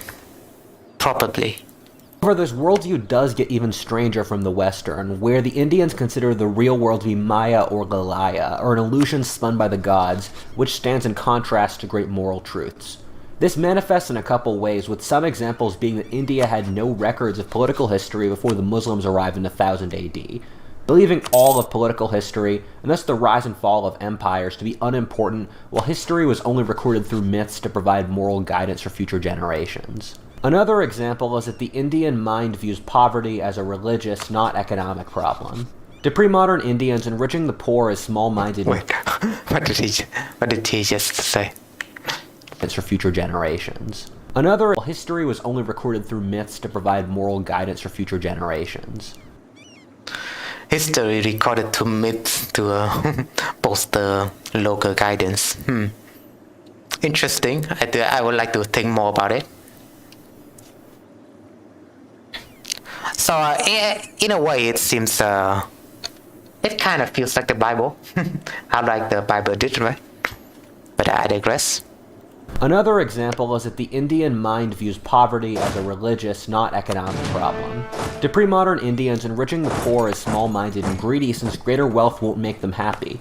Only discovering great spiritual truths will. This is why under Gandhi's government after World War II, until around the 1990s, the Indian government purposely discouraged industrialization and foreign investment, viewing keeping their intact peasant cultures as more important than increasing the wealth of a desperately poor nation. With most of the major civilizations, we see them eventually get killed by what amounts to a single social group hijacking the entire culture. In China, that was the bureaucrats, in Rome, the slave owners, and in India, that was the priests. Of course, a society dominated by the priests would say that all problems are spiritual and that nothing matters except the spiritual world, since saying anything else would create an opening for another social group to gain power and authority. This is probably a very blunt way of putting this, but I think it's apt. Imagine you just have a friend who did a massive amount of psychedelics, has an incredibly spiritual experience, and then wants to totally change their life, quit their job, and become a hippie in Bali. It would be responsible for you to pull them over and tell them they shouldn't totally uproot their life, and should make responsible decisions since the real world actually does exist, rather than just some abstract spiritual ideal. India is that friend, completely submerging themselves in the spiritual world at the expense of the real physical one. So they do have a lot of escapism, which were proven during the Buddhist era. However, this also gives India a spiritual liberation seen nowhere else in the world. Of course. The Indian worldview is so incredibly mentioning meta, this, right? It doesn't operate according to Western rules of fitting into boxes. The immense conformity of the caste system creates the counter-reaction of a very open religious view. India has never really burned heretics, and you're welcome to believe whatever you want to in India. India is the most religiously dynamic place in the world. That's why I guess British kind of spread their influence. Not a little bit, but a strong way of spreading their influence because of their accepting religion. Since probably, I don't know. Whenever Hinduism needs to adapt, some new guru shows up preaching a new doctrine. Indian thought is very logic-driven, but that logic is focused on immaterial truths rather than more earthly things. Indian philosophy has tried to figure out the ultimate nature of the world through logical structures so complex they make the Germans look simple. Is it any surprise that so many of the world's greatest scientists and people in technology today are Indian? After settling he kind of made a point there. into the form it did under the Brahmin-dominated system a little bit before the birth of Christ, India experienced a dark age for the next few centuries. In a lot of ways, Okay, for some reason, the Castilian kind of lost their hegemony for some reason. Interesting. They lost a war or something, but I haven't marked them as like an interesting nation, so I cannot see which war they were lost. But it seems like they're involving in some kind of war. There seems to be a 7 years or 30 years war down in the line, I feel like.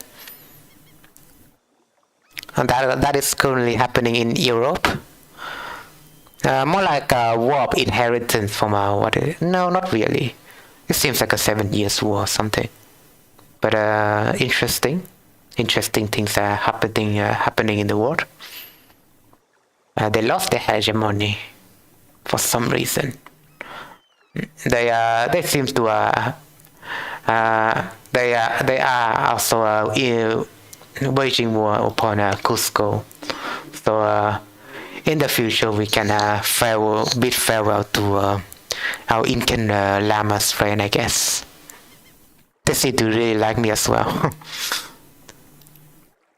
Maybe I can guarantee him, but it's not really my focus to export myself to a new world right now, so to say. I kind of try that in a different playthrough though, but it doesn't really benefit me as much as if I say I stay. If you know, in the mod, I think it's more profitable to stay in the Oceania and Southeast Asia subcontinent. I mean continent. This was like the European Dark Age, in which cities and written records went down a lot, but life for the common person improved. Meanwhile, India became more and more glued into the international trade system. However, roughly from 200 AD to... So I guess the British Empire gonna declare themselves again. I mean, not again, but just now as a naval hegemon. Well, I guess in this mod you can declare a naval hegemon a little bit easier compared to vanilla, I feel like. So I guess the AI is gonna do it. 800 AD, India experienced its golden age. From roughly 200 AD to 800 AD, India experienced its great golden age. You had empires like Harshas, the Guptas, the Chalukyas, but in general, India buzzed with energy. Part of the reason for this is that the other main civilizations were struggling with barbarian invasions, but India was incredibly wealthy, culturally influential, and the like. At the same time, we saw the development of a greater India, and that most of Southeast Asia formed under the influence of Indian traders and priests, something I talk about in my video about Southeast Asia. However, even though India was doing well, they were in their universal empire, a period of wealth and stability built off the achievements of the original, more creative culture, while no new innovation was taking place. This took place with classical civilization under the Pax Romana, and is currently happening in the West under the Pax Americana. In India's case, the empire wasn't political, but was the rigid social code run by the priests. It was a universal culture. Decadence is a natural effect of the development of civilization, which I talk about in this video.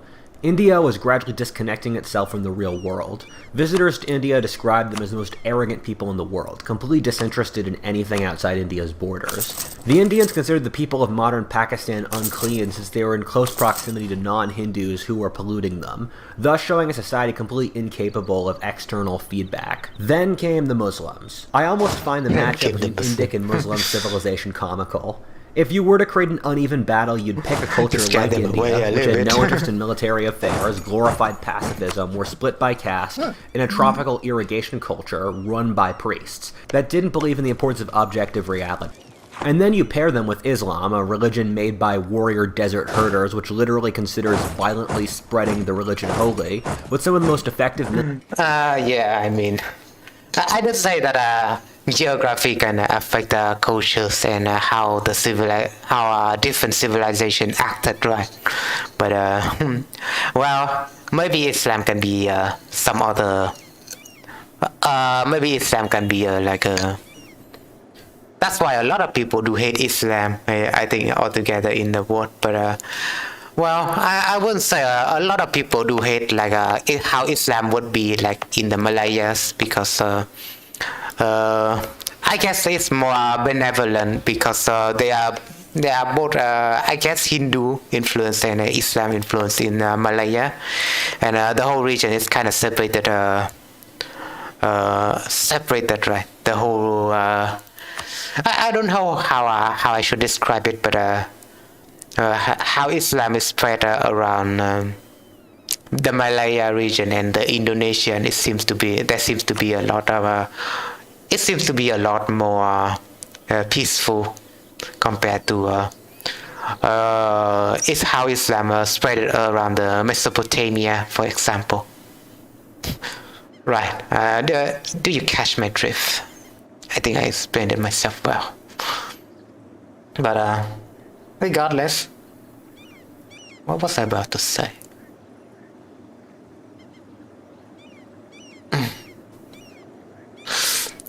Sorry, I need to do something like this.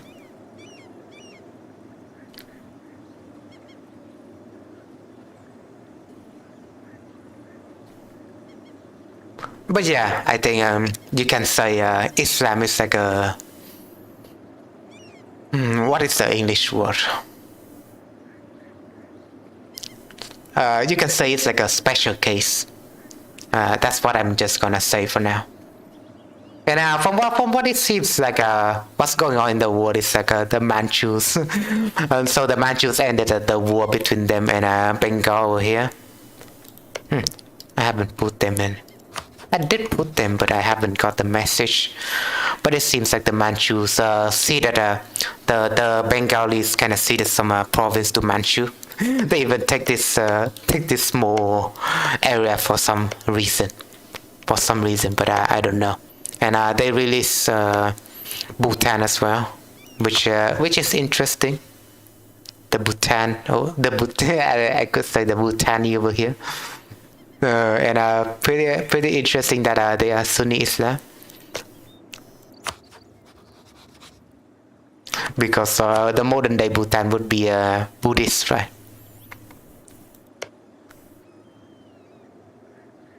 Some means pocket province over there, but whatever. Seems like some Bengal explosion is going on right now. Militaries in the world and meritocratic, while being spread by the warlike Turkic, Persian, and Arab peoples. The matchup went about exactly as well as you'd expect. Ever since the time of the Persian Empire in around 500 BC, Middle Eastern dynasties controlled the western bank of the Indus River, or roughly half of modern Pakistan. For the first couple hundred years, the Arabs controlled that region, peripherally involved in India. However, around 1080, the Turks, led by the genius commander Mahmud of Ghazni, smashed into the North Indian plain. India... Of course, I do think India got conquered by or Mesopotamianic or Persian region a lot of times, right? And don't forget Alexander the Great, I think. Even Alexander the Great kind of chimed in on that. India was completely unable to deal with the Muslims. Mahmud won his top battle at Panipat against a local Indian force outnumbered 10-1. As the Muslims conquered more and more of India, the local Indian Rajas responded by building temples to get the gods to honor them more with victory, rather than actually winning battles or improving their militaries. This has been a consistent problem with India over its history, in that militarily, it has not been able to compete with other societies, resulting in, for the most part, over the last 2,000 years, much of the North Indian plain being ruled by foreign dynasties, mostly from Central Asia and Afghanistan, pouring... Don't you think that they relied on their terrain too much? I think India kind of relied on their borders, on their strong border, right? Like how you have the Himalayas mountain range, so they are not really. If they got an invasion, like in the case of this mountain range, right? There would be some areas in between that the invaders, the barbarians could storm over the Indian borders, so to say. And historically, that's how they invade India. But I think a lot of Indian civilization kind of happens to be a bit arrogant, and they don't really fortify their borders too much, so they would fall. And historically, I mean, India kind of separated into a lot of smaller states, so they got conquered a lot by outside force, I think, in that period, right? But in terms of right now, I would say they're pretty solid. Right now, India is pretty solid, and not a lot of people can invade. I would say no countries can start a war against India, not even China. Over the Khyber Pass into India. Of the 22 invasions of India, 19 have succeeded. India has consistently been beaten militarily in almost every case, which in many ways has been the death knell for its civilization. It's kind of hard to say why this happened. There are a couple confounding variables that make it difficult to find a clear one. One being that irrigation societies, and especially rice-based ones, tend to fight fairly poorly since rice farming is so physically difficult. Rice farming drains manpower to some degree, yeah. But what crops? What else can you plant? Like really, if you have wheat, that's good. But rice is a different kind of deal. And also, it's all year round, unlike wheat where men can farm for half the year and fight for the other half. Likewise, yeah, for wheat it's like seasonal, right? But for rice, it's all years around. If you have a tropical climate, then rice farming is all year round. Irrigation societies like this, 90% of the population suffers diseases like ringworm and malaria that cause lifelong lethargy. Likewise, you really struggle to find many... In a way, it's like Native Americans, but not really, but I digress. Many militarily successful societies in the tropics and subtropics. Seeming exceptions like the Aztecs or Inca come from temperate highlands, and India's best warriors are either the Gurkhas from the high Himalayas or the Rajputs, descendants of barbarians themselves from India's more temperate northwest.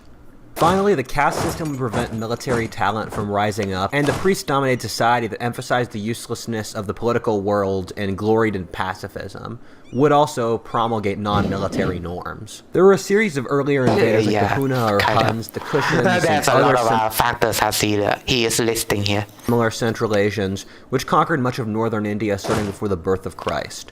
However, those were all tribal peoples that quickly assimilated into Indian civilization, thus allowing a new wave of invaders to repeat the same thing. However, with the Muslims, we saw something totally different, in that they had a competitive, virile civilization that posed a real threat to India. The first wave of Muslim conquest seized the area of modern Pakistan, and then the next one in the 1100s seized control of the whole of North India. In the third case, in the 1300s, a new wave of energetic Muslims conquered most of the Indian subcontinent, raiding down nearly to the bottom of the subcontinent. What happened was that every few centuries a new wave of Muslim tribes would come out of the Afghan mountains, building upon previous Muslim gains who had since grown decadent in India. These peoples were often Central Asian Turks with armies of Afghans and Persians working with them. The Muslims were brutal in India. They viewed the Indians as idolatrous and looted and burned their temples. They brutally repressed India's peasants. I think for a lot of Muslim nation, India is like a dollar tree. It's like a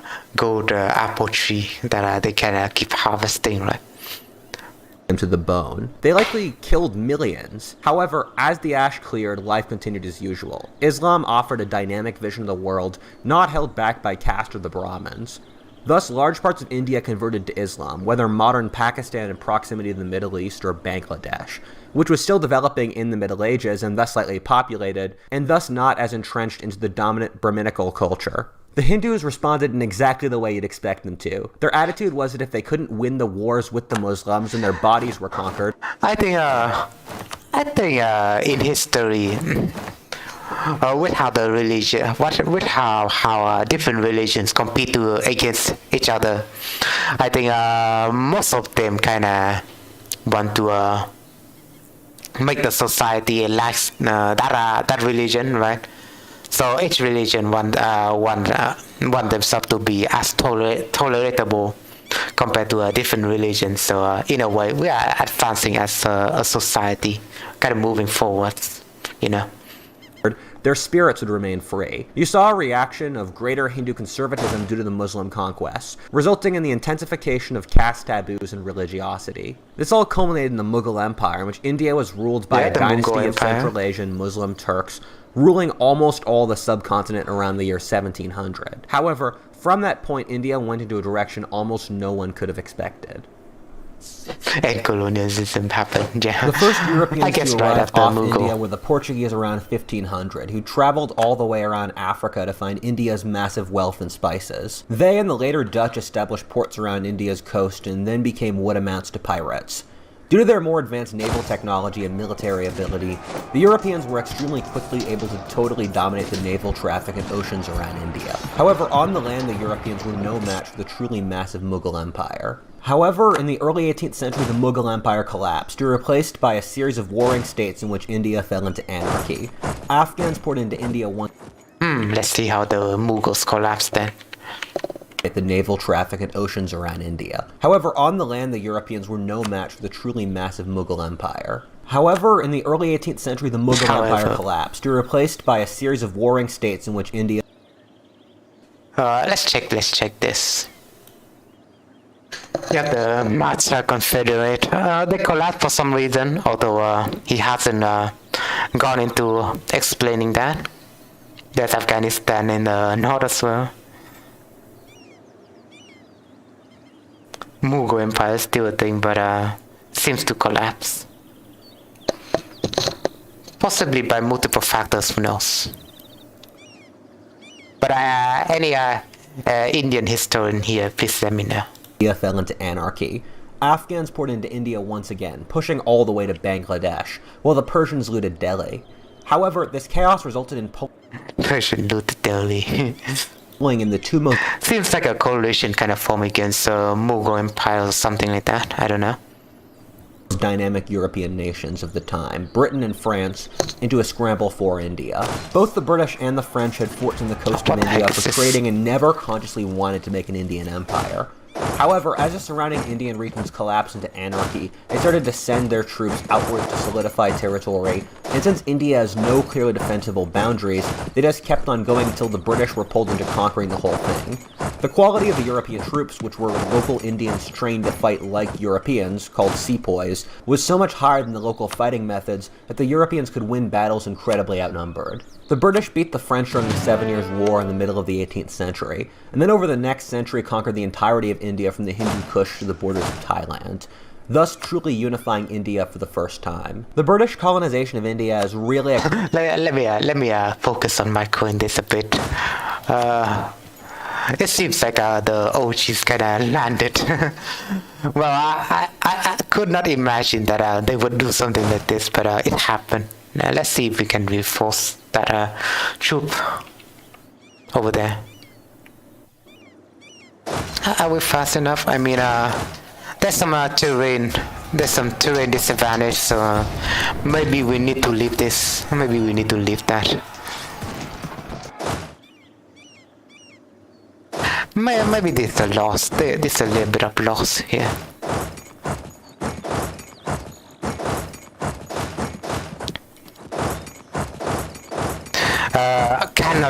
Cannot even imagine the. I think EU5 can improve things a bit more. EU4 is there's not a lot of alert in EU4. And alerts just not gonna pop up until it happened, right? Like in House of Iron 4, if there's like a naval invasion or if there's some sort of battles going on, there would be pops up everywhere. So maybe they can improve this with the EU5. I think it would be more improved with the EU5 if there's some sort of alert, if some sort of important stuff that I should pay attention to kind of happen. I think I would rather there's gonna be some alert that pops up, something like that, so I could micro my troops a bit better. Complicated thing to talk about, since the British did both amazing things and evil things. On one side, the British were deeply racist and condescending to the local Indians, while British negligence In a sense, yeah, the British kinda used the caste system against them. allowed some of the largest famines ever in history to happen in India, killing tens of millions. The Indians do have many reasons to hate the British. However, the British also established India's democracy. Its modern borders, introduced science and modern education, India's bureaucracy, you can its say. railroad system, and the like. Modern India, whether or not they like to admit it, is a creation of the British. The British were largely the best of the colonial powers of any European country, and we see this in how former British colonies tend to be much better off than those of other colonial powers. I mean, just compare India. Yeah, I think in a way the British kind of focus on the long term, right?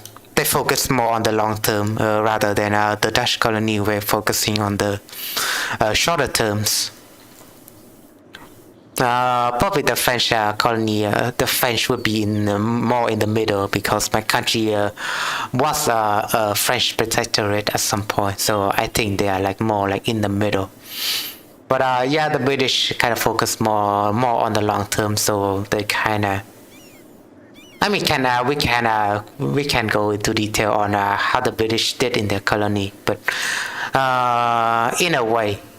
English is like a language which is currently spoken by me and a lot of you, and it's kind of like the international language for a reason, you know.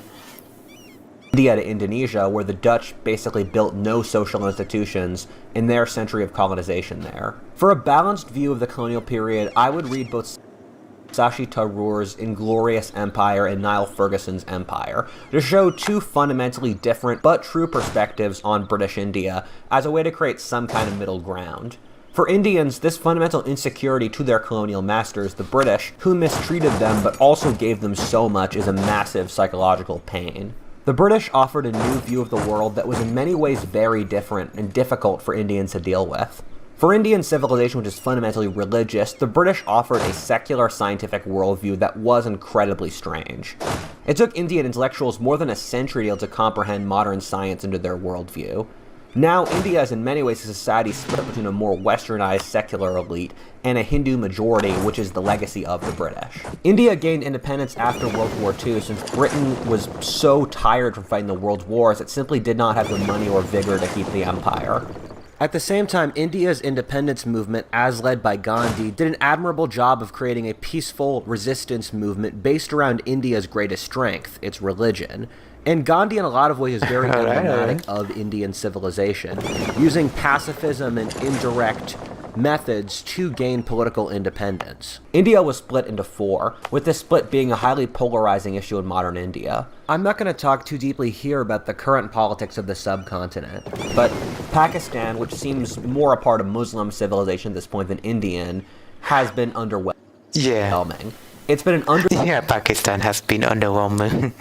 developed, unstable military dictatorship which is Islamic in nature. modernized and is still close to feudal. Bangladesh, meanwhile, has put most of its resources into increasing its population. Yeah, and Bangladesh kind of rise up, you know. While using its cheap labor to make t-shirts. India itself is a very complicated story today. The Indians have successfully remained one of Asia's most dynamic democracies and economically have surged forward, especially in their tech and service industries. However, India's economic growth is uneven, with many social issues with side effects that hold India back. India still has deep systemic issues, but the Indians also... You know, there's still Communist Party in India. There's still a small party called the Communist Party here in India, over in India. Well, I don't know about them that much, but let me think. What do they have? Yeah, there was an era that India was almost overtaken by communism, but I cannot recall much detail. But I will leave that detail to you for now. Also have a tremendous amount going for them. Whether a young population, some very, very smart people, some very dynamic economies, and the energy that comes from really being a one-of-a-kind place in the world. It's impossible to predict what will happen in India in the near future, but I'm damn certain it's going to be interesting. What a faultist, and thanks for watching. If you enjoyed that video, please Alright, comment, subscribe, or... That's a good video coming from his channel. Right, so I will leave you with that. But it was a good video, and I learned something from that video for sure. I learned a lot of a bit more on about the context behind India. So yeah, give his video a watch if you enjoy it. Should be called Understanding Indian Civilization by What If All This. Where's the... Yeah, let me go back to my YouTube playlist.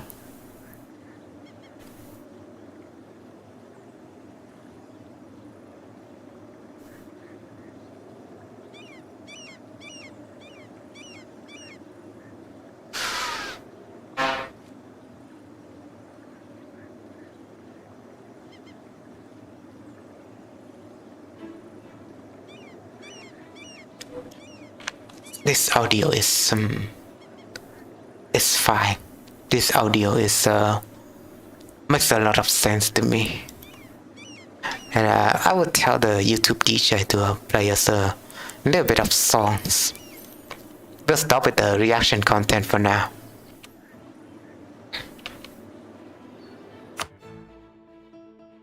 Interesting flag they have there. Okay. Over there on the New World.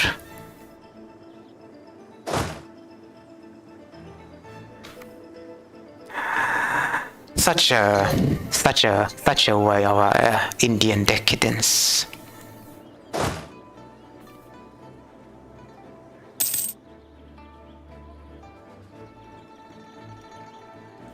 I don't know about the Burmese though, but they could be considered an Indian civilization as well.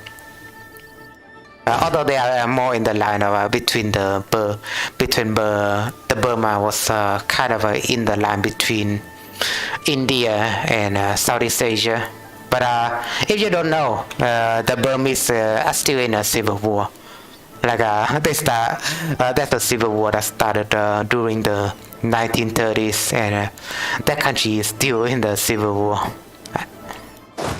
I don't know that much about the detail. Maybe we can discuss it in a entirely different stream.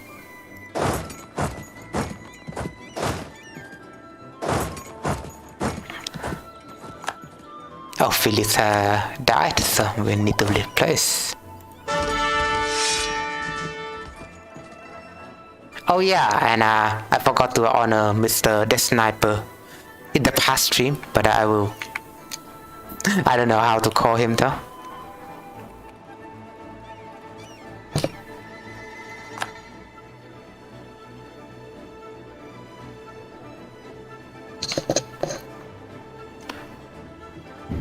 And who run Confederacy? Okay, very interesting. Like I care. It's the British, but still. Yeah, we can see that the British are making moves to establish America. Sorry.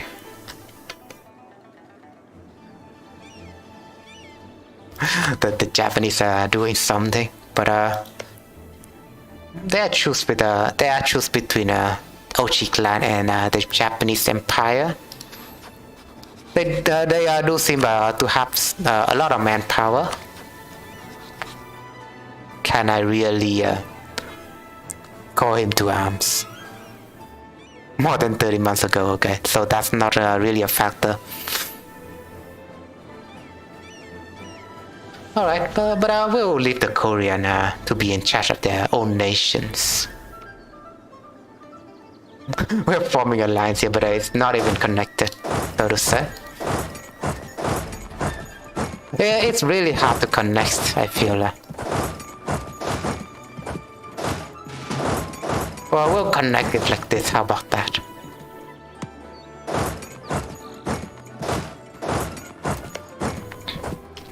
The line's gonna be weaker in the middle, but what can you do? Maybe you can reinforce the two fronts back together.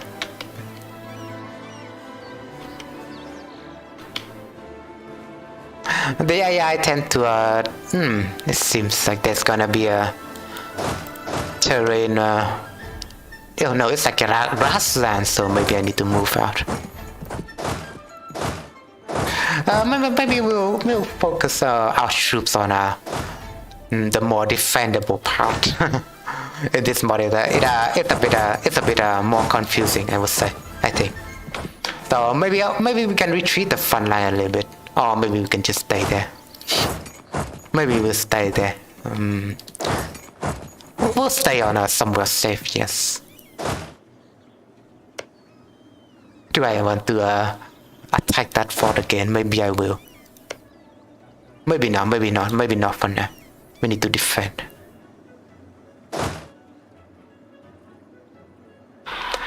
They seem to have left the fort as well, so that's good. We're just gonna let them suffer through attrition and stuff like that. The Jara is about to fall at any moment.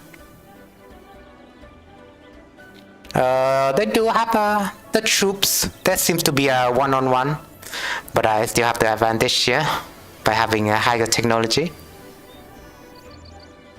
Casualty-wise, I do have a little bit less casualties, I feel like, mostly due to attrition.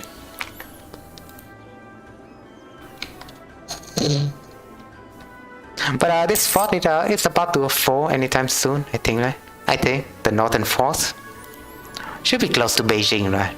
But Beijing should belong to the Manchus.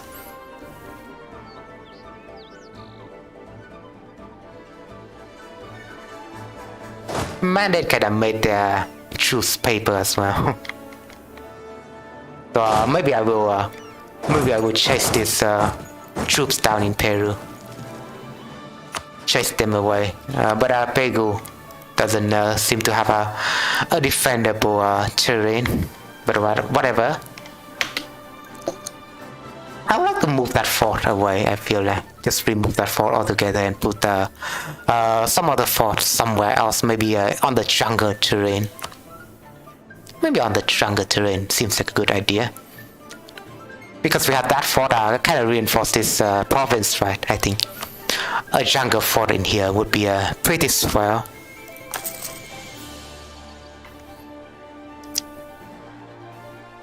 We'll build that from over time, yes. Even though it's quite late now. I can research if I like as well. But we haven't embraced the printing press because the damn thing wouldn't spread for some reason. Maybe I can force develop it somewhere in some other province. The present. I think I need to have a printing press in 5 or 6 more provinces, and that would be a pain for sure. That would be a real pain. But maybe we'll end the stream after we finish conquering. I mean, I've streamed for 2 hours already, so we'll end the stream after the Ming's invasion. Have nothing to talk aside from that, really. Besides that, I've been making Age of Empires 2 mod about Vietnamese history, so if you would like to follow on that progress, maybe I can do more stream on that, or maybe I will just develop the mod in the background myself. Kind of keep them at bay. I think with this we kind of keep them at bay, right? So maybe we'll stay over here. But we can divide our troop up, really. So one of them gonna go here, and this one gonna go here. So we're gonna keep them at bay. I think the terrain around here should be jungle, so we're keeping them at bay as long as possible. And I think that's good. That is not really that good though. But again, there's no notification on whether or not this happens, so I would appreciate if EU4 have something like that. more like a notification if one enemy is engaging another enemy. For example, there should be notification for that. I appreciate it if they can improve a bit more in EU5. Can we put a leader so they can escape? So I will cross here for 5 days. It's for 4 days. It's for 5 days. We'll go there. When will they arrive? 33. We're doomed. We're basically doomed. This type of armies are doomed.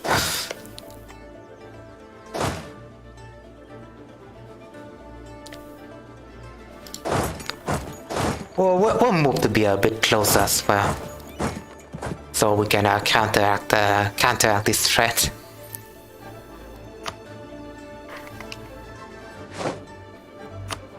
Armies under attack. Yeah, I can see that happening.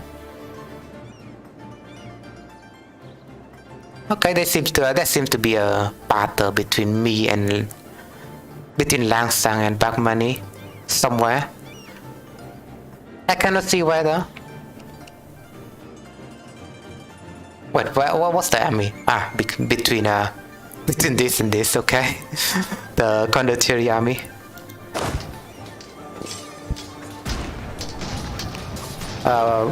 Maybe we need to retreat. Maybe we need to preemptively retreat if that's the thing I can do here. Although it seems like my army is a bit more superior compared to them.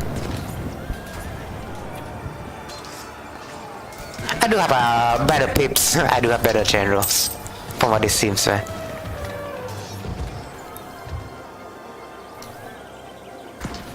But as the Arab war said, we'll live to fight another day. We only engage enemies when the pips are strong enough.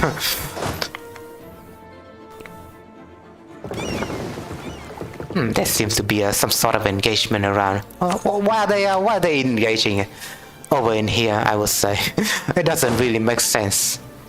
Doesn't really make sense that the Lansang is preemptively striking over here.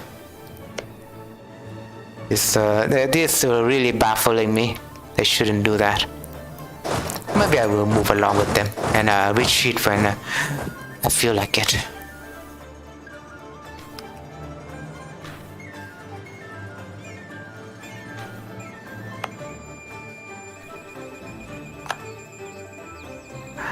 Yeah, we'll wipe this soon enough, I think.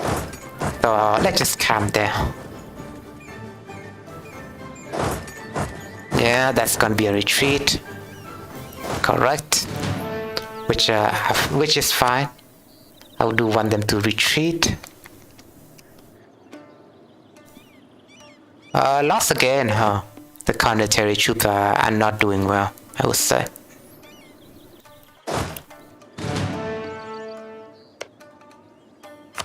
I'm thinking we can also strike down this province as well. I think that would be a little bit of trolling. We'll wipe the Mings out of the borders before they can reinforce with the OGs over here. I think that would be a great plan.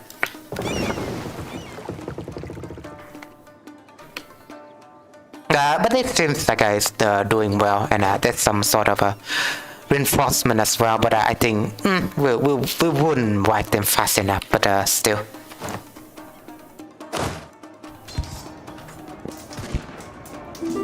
Let's see if it's possible. And another wiper as well. I get the conductor got wiped. Okay. Well, in a bright side, I have to. I don't have to pay for them anymore.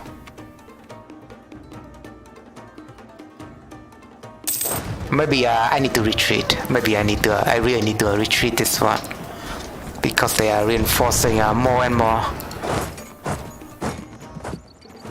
And the last side need to retreat as well before they got wiped. Of course. But well, the AI is kind of overconfident themselves, and I would prefer if that's not the case.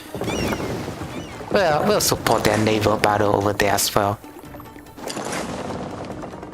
But yeah, I would appreciate if EU5 have more alerts for you overall.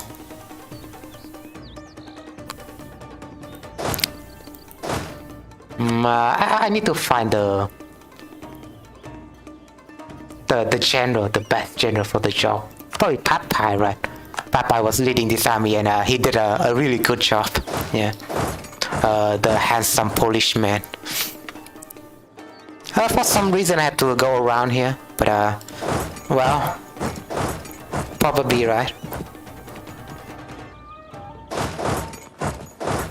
Well, I kind of locked the movement, so to say. So we'll engage the army in here.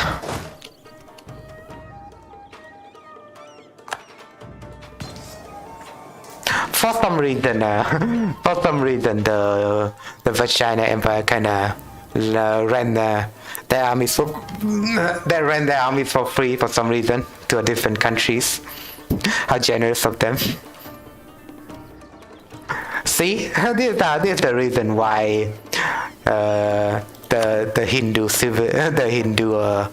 Hindu countries is more tolerant. They help all the countries out. As we have reacted to the old video. There's gotta be a wipe. That's a lot of casualties, so a ratio, I would say. thousands dead compared to me. It's like a 1 to 10 casualties ratio. On the Chinese again. That's gotta be more where that came from, I would say. Just gonna capture 3 ships there easily enough. But we'll move the galleys somewhere else. There seems to be some piece over there as well, but whatever. Can I catch this one? That's my question. Although I do want to engage with this one, but we'll see where this one might go.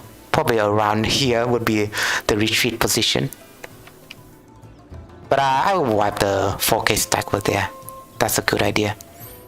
But we'll leave. We'll move. We'll move over a little bit slowly so my armies can reinforce themselves. Although I could suffer from another attrition tick, so maybe we'll move now.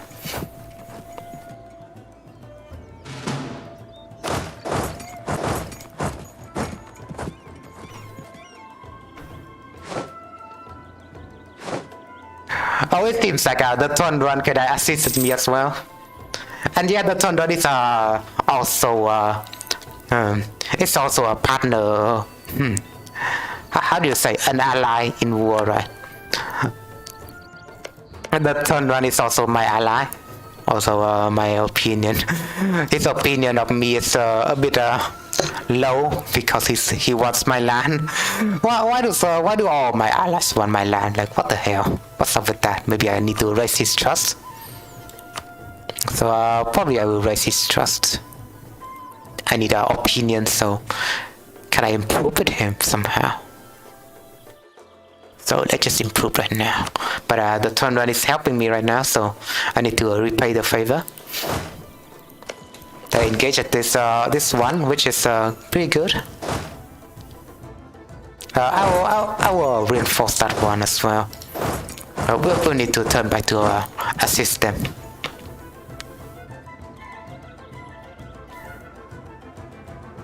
But I think Nif would surrender. I think at least I can force a white peace. I think. Not right now, but maybe in some time I can force a white peace between me and him. After some times. Although this would be a attrition, so let's move out of that. Maybe we'll move to here. We'll move to there, just camping our troops over at that place. But yeah, the Japanese will get owned. How dare the Ochis clan, how dare the half of the Japanese decide to ally with the Mings, decide to ally with my sworn enemies, you know. We'll force them back into their land.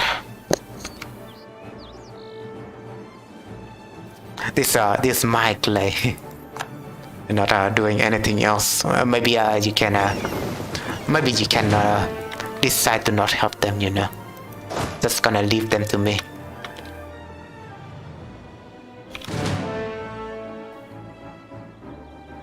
They seem to be retreating, so let us find out where they would retreat.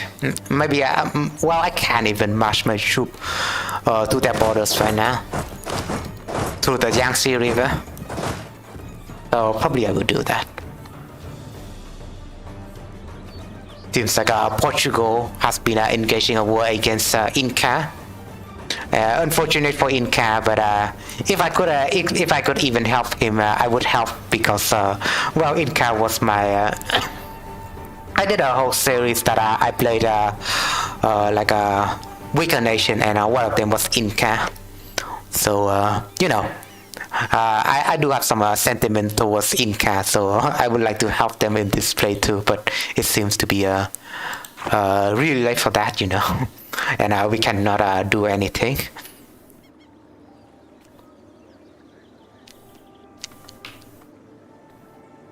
We do have some money to spare though, and with more money comes with more monies, you know.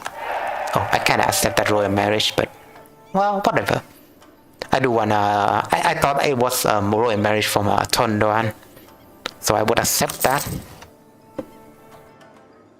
But we're also improving with the Tondoan right now. We want to raise that trust, so probably they wouldn't interested in my lands after anymore. Probably that's the mechanic, right? If you have low trust, then they would be interested more in your land. Something like that. Probably it would be based on autonomy level. Maybe I can besiege this province. Just gonna keep our troops, keep them at bay, probably. Just gonna keep them at bay like here. Well, we'll move over to here. So we'll reinforce ourselves over on the Yangtze River.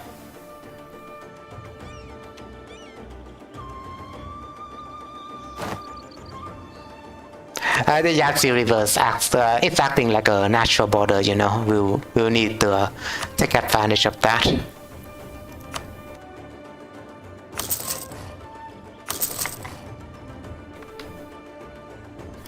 They seems to leave for now, so maybe I can even engage in this fort.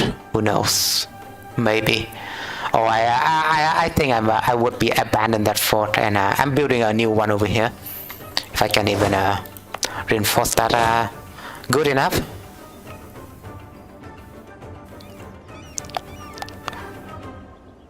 But well, I'm still stationing my troop here, but I'll move in as little as possible, I guess, to be a little bit more cautious.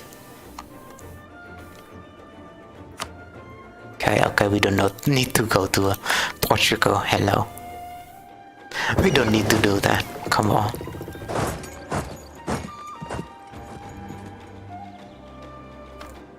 Although it doesn't seem like we have a lot of interaction in this stream, but well, regardless, we did have a I did react to a video, so that's gotta be our content for those who watch my VODs. There's also some engagement here and there, so into a micro a little bit.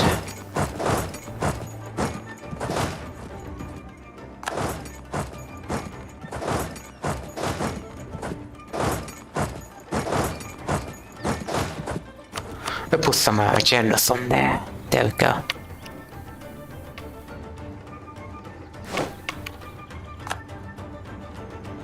That's it seems like they just got wrecked. But they only have 10k troops over here, so I would like to probably chase them down. Although it seems like the Tundran is sieging this fort already, so I can move away from that. I'll just siege this province and then move on. That's my plan. I'm gonna spare no expense here to get more diplomatic points. Although inflation seems to be high, but it's also going down over time.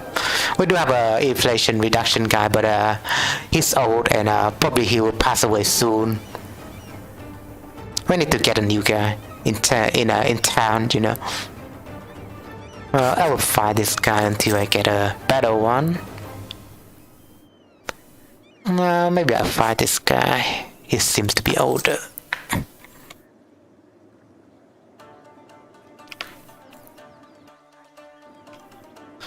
Okay, they surrender, so we can move on. We can move into Hubei, something like that. That seems to be a crossing over here. Maybe I can blockade that off. I will blockade that off.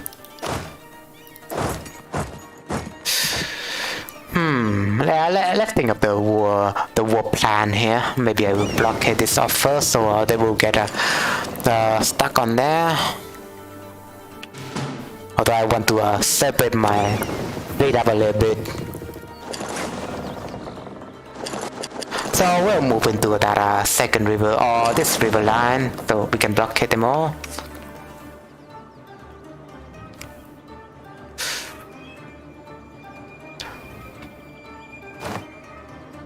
Also, these are Japanese places, so kind of fitting, I guess. But it seems there's also an invasion over there.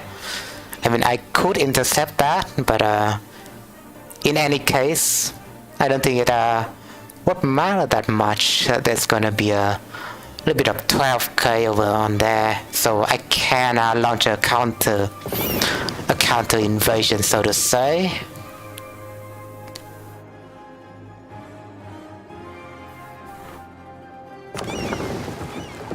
Also at the same time, there's gonna be a fifth naval force which is hanging around over on the Chinese province, which well, yeah, I'm still waiting for this work score to tick up, but maybe we can just call it, you know. The black money seems to be on medium over here. Maybe I can sue them for peace. Well, we can sue them soon enough, I think. But the Jarai is still under siege. This guy, I think, yeah, I think I can call this guy.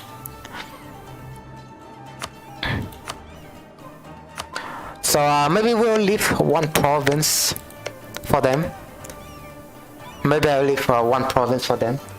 Okay, so they can keep being my, you know, so they can keep being under my influence. So I will just take one province away from him then.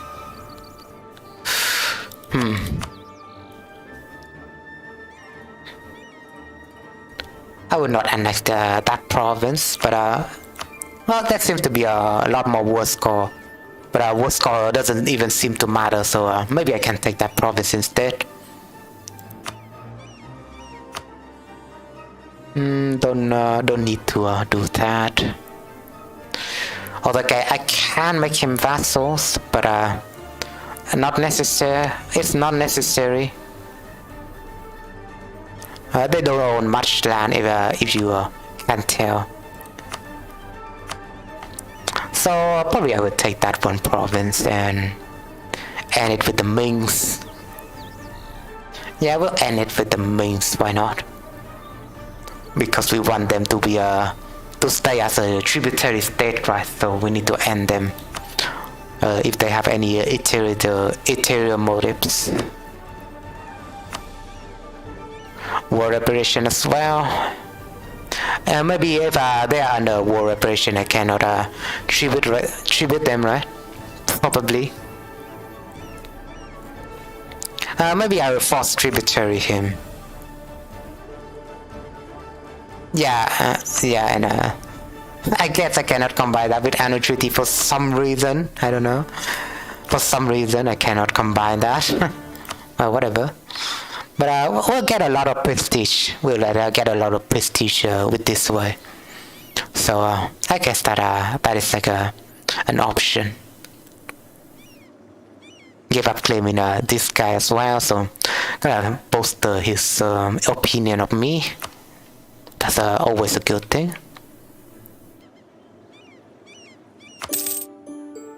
Yeah, and that's the peace deal.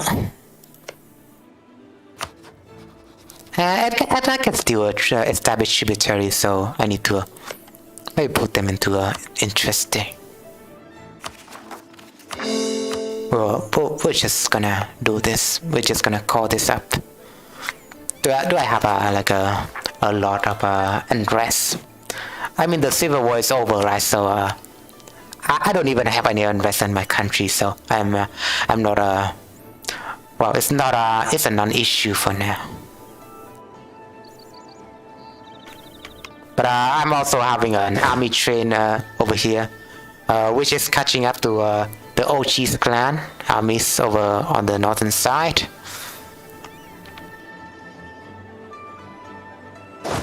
Maybe I can send this army to Baker. Maybe we'll scare them away by placing our troop over here. Well, again, I guess.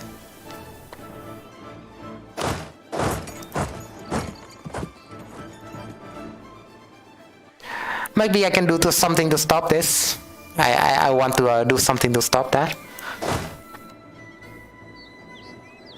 If they are sunk, right, then almost all of their armies would go down with them. So, considering doing this, I think this is more important. I consider doing this instead.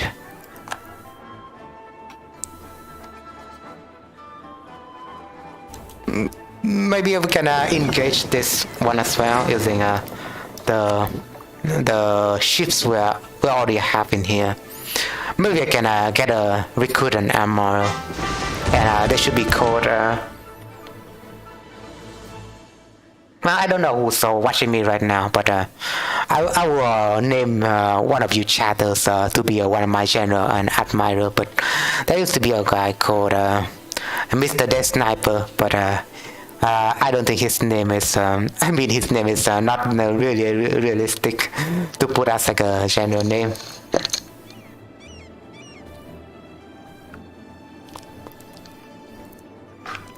I think I can abrogate it. Abrogate it. What's the English word? Abride his name. I think that's the word.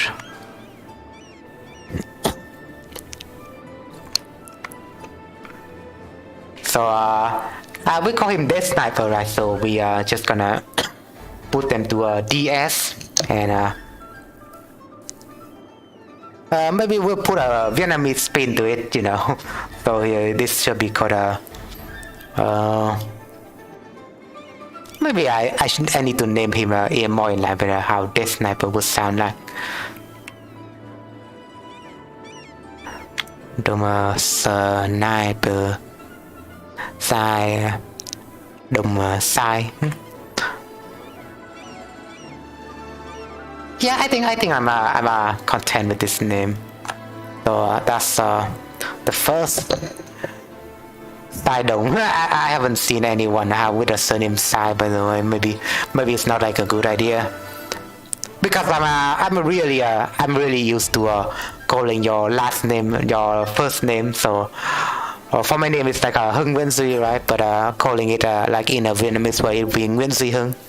So we call it backwards, you know. The last name should be in first. So maybe Dong should be Ding. So we did have a Ding dynasty, so his surname could be Ding. Yeah. So we could call him in backwards, you know.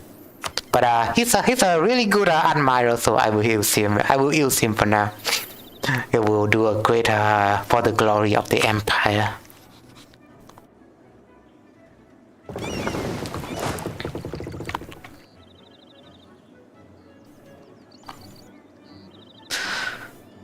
Yeah. We're currently reinforcing, so maybe we'll go to here. Maybe here they could, yeah, okay. There's some naval engagement. I guess this one just gonna reinforce, maybe. I need them to reinforce here. Although we won that already, but well, we're gonna move as fast as possible to here. Gonna reinforce that as well, if you don't mind. Although I do need to repair as well. Some of the ships are damaged.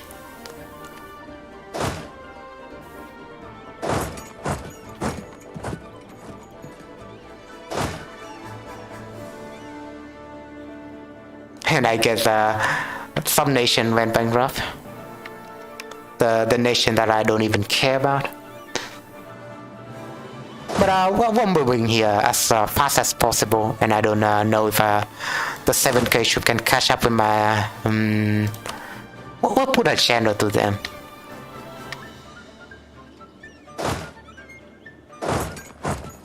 Maybe I can start the engagement now. We'll save. We're just gonna save to see how this one gonna feel like. Gonna name them that now, of course. It's gonna be some moment of truth.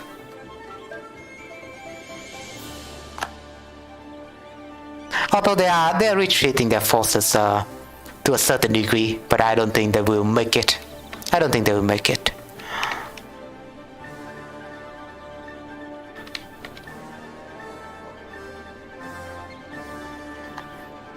It's a bit laggy as well. There's gonna be some naval engagement which they haven't finished transporting, and well, we do have a reinforcement over here. Some of this ship maybe I need to participate. Well, we'll leave the 30% ship behind, just like so. We'll select this one. Let's see how this naval engagement would be, and we do have another battle over here. I think I will destroy this one fast enough.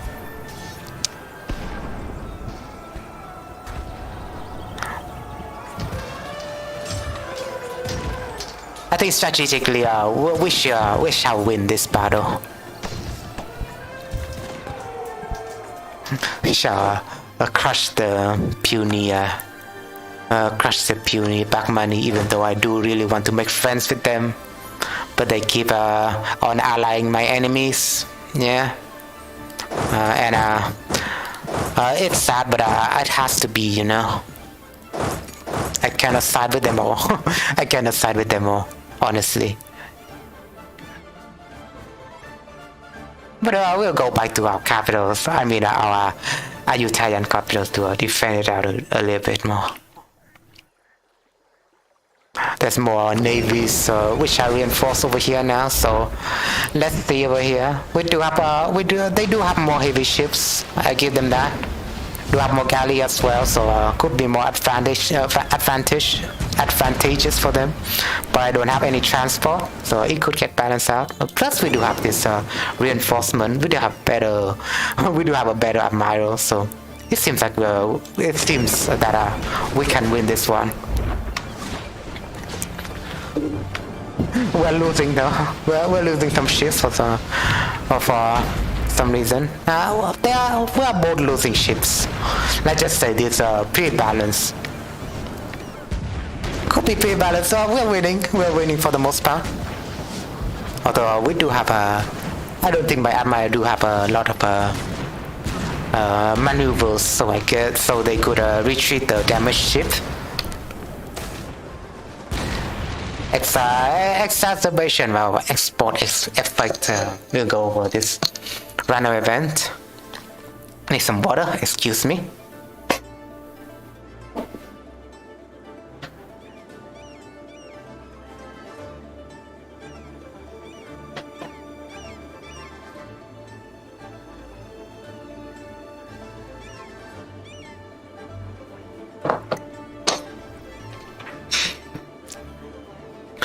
The traders and merchants of our protectorate suffered a major blow to their trade. It's gonna be a negative event, whatever. But I don't care about that opinion, so to say, because I do have an influence idea. But regardless, the complaints about the hardship that the mercantile policy has brought upon the whatever. Your suffering is not mine. I don't care less.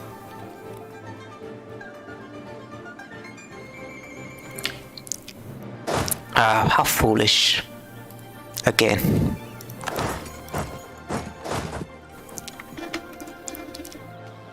Yeah, it's gonna be a win for me.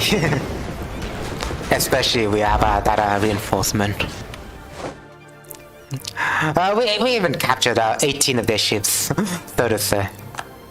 That's also really good that he just got a new a trait, which is nice, even though he just got recruited into our navy. I would say he's pretty much legendary already. He was born to be an admiral. Our Mr. Death Sniper over here, which is Ding. I will rename him to Ding Sai if I have the poor opportunity. Sai, Ding Sai, Ding Sai, Ding Sai would be a better name.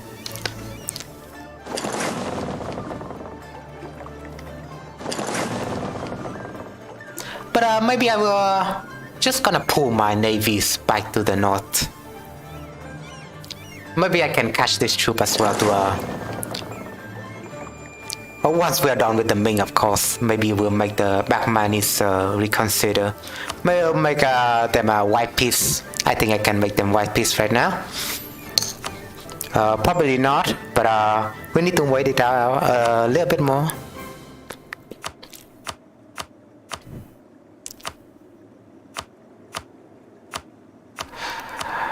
It's just gonna be Jarai who is about to surrender.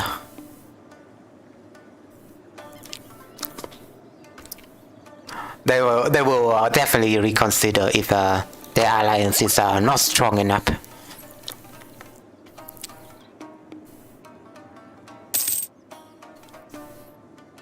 Construction costs minus, that's good because I'm about to spend some of my money right now. That's all really good, and we shall spend some money. We can import some of my subjects' resources as well, but I don't have the need for it right now.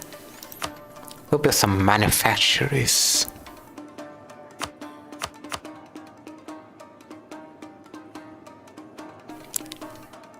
Well, I need to save this one for the futures if there happen to be a soldier's warehouse unlock. But maybe I built one on there and one on here. I don't really need the sailors that much, so I can use the money. Also, I do have some inflation that I want to get rid of. I forgot. This will, this does keep a little bit of raise to the price, right? So I need to take care of my inflation.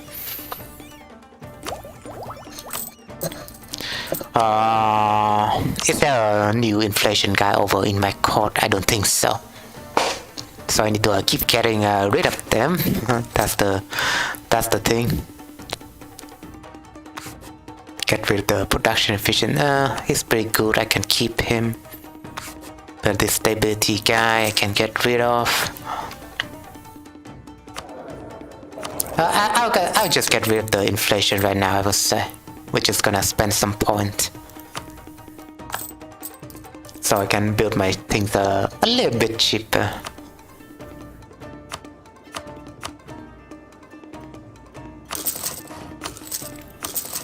It's micromanaging, you know, but well, I would do it if it's possible.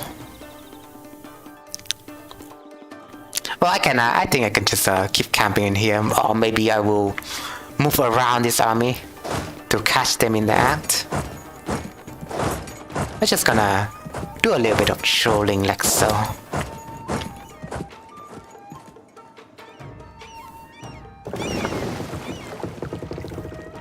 And I will need to move them to a port as well.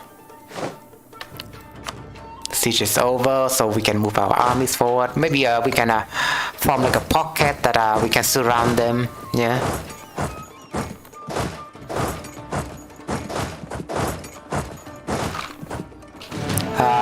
In another words, you know, encirclement.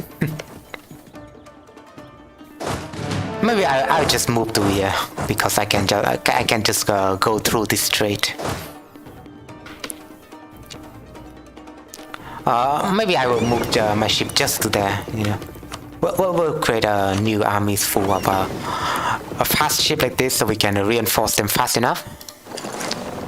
And so I'm gonna move my fleet to here, for example.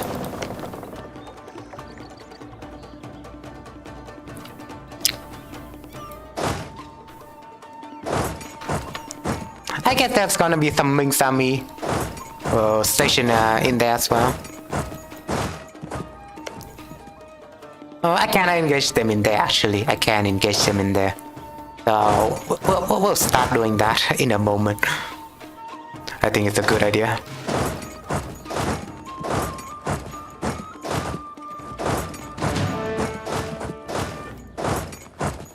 Although I feel a little bit surprised because well, my stream do have some sometimes do have some viewers, but it's Saturday today, but I haven't seen anyone came up. Probably because I screwed up with the initial engagement because my stream kinda got separated. So maybe the viewers wouldn't know to engage with a newer stream. I don't know. That could be a thing.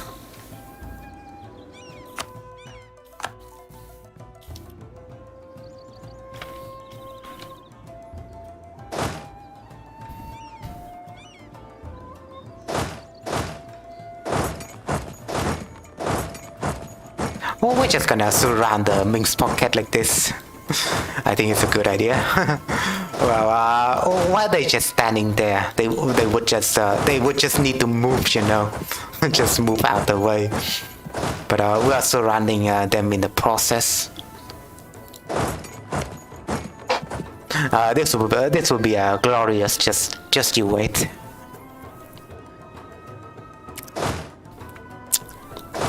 I'm just gonna move right there as well, so I could gain the defender's advantage, so I can push the Bagmanis out. We did really well this war, I think. They did lost a lot of troops compared to me.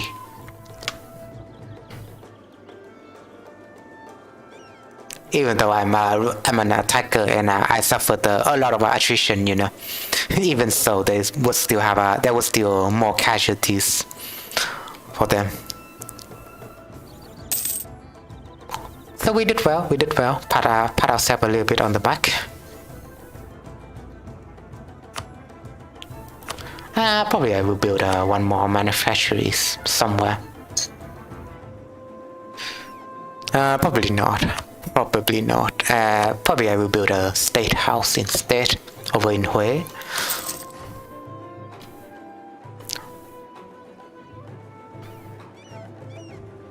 Gonna engage this one for sure. I don't think they will be foolish to reinforce that. We're just gonna wipe the floor with them. How about that?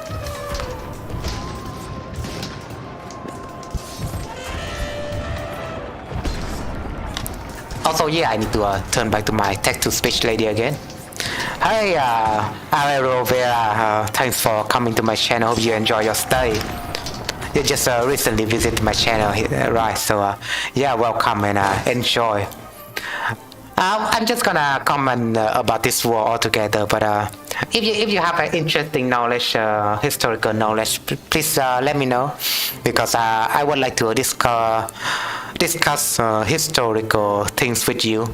Just say hi in the chat so I can initiate a conversation with you if you don't mind. Because I would like, aside from playing games, I would like to interact with my viewers.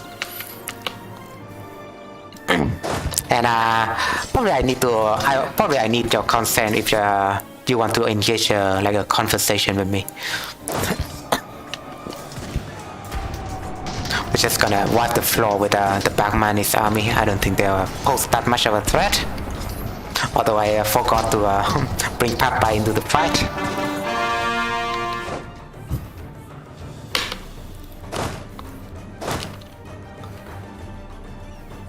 Maybe I can go a little bit over on Ayutthaya. Maybe I liberate this province. That's my plan. I can move here. So I will just move there. And it's a good defendable province, you know.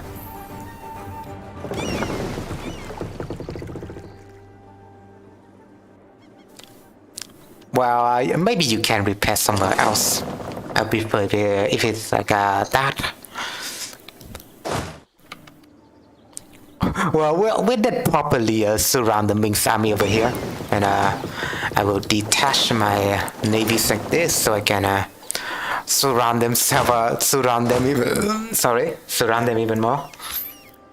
But it's amusing, you know. We're just gonna surround them like this, just like a real encirclement over here.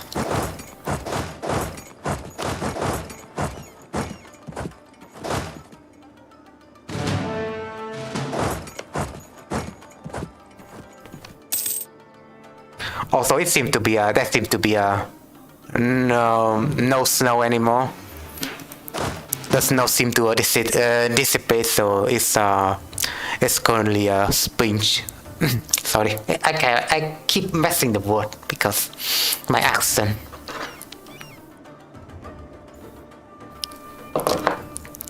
It's currently spring and summer for them.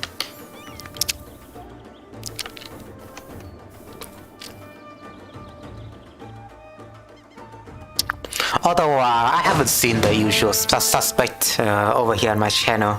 Well, I do have an usual streaming schedule for now. Because, well, I do have real life issue that I need to solve from time to time. And sometimes I don't feel like doing a stream.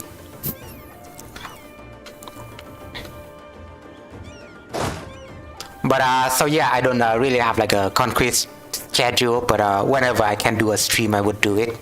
So feel free to enjoy, and if you enjoy my content, you can leave it a like, so YouTube would recommend more of my content to you all, and that's a good way to have the channel out in the future.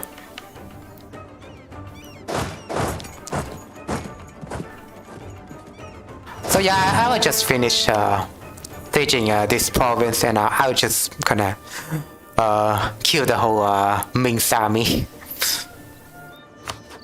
If they prefer it to be handled like that. I do have 7% war score on them for some reason. Well, maybe it's just battle, but I haven't occupied any of their province yet. But turn 1 seems to blockade them for right now. Maybe I can force a peace deal. Maybe not. Well, maybe we just need to wait a little bit more. It's pretty close, by the way, to white peace against the Bahmanis. I'm just gonna update on the progress, I mean.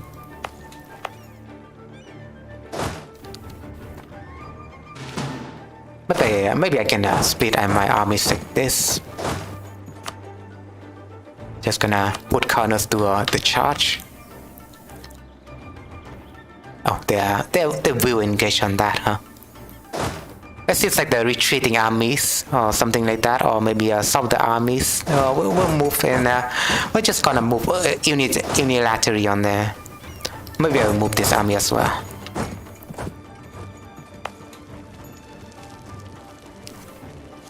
Yeah, I seem to be the defendant over here, so I don't know what they could be doing. I'm just gonna wipe their armies like that, like so. But that was foolish, okay. That was foolish of them, for sure.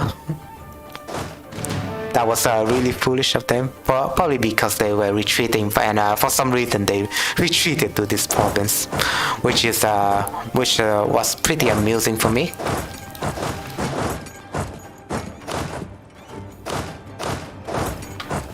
So I would just need to avoid the attrition like so.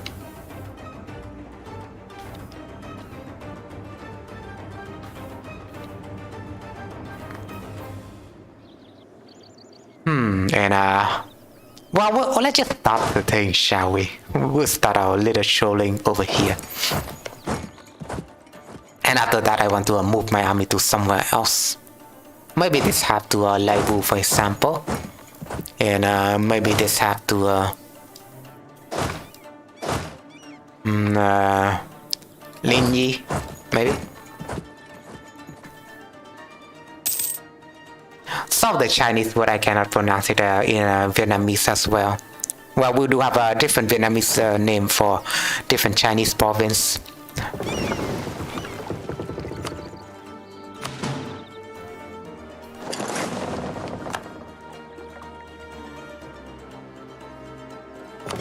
We're just gonna move our navies outside like this. Cannot assign a leader for some reason, but I want to assign a leader. Maybe I need to access a port, right? I need to access a port. Yeah, that seems to be the case. So I just move into a port. That's just gonna be a huge casualties because Ming is a paper tiger and I managed to stack wipe them there. Of course. But we'll leave this guy to the charge again.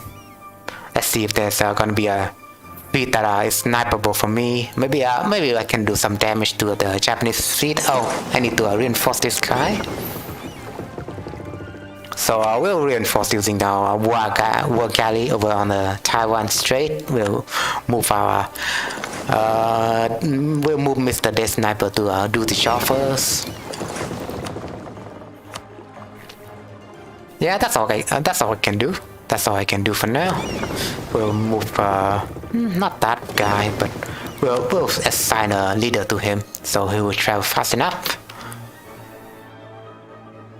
But, well, after that he need to retreat back to here. And after this one, I want him to go here.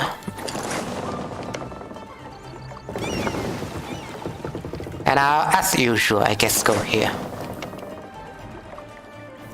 We'll save the game once in a while. Hi, another the TTV viewer. Thanks for coming to my channel. Hope you enjoy your stay. If you don't know, I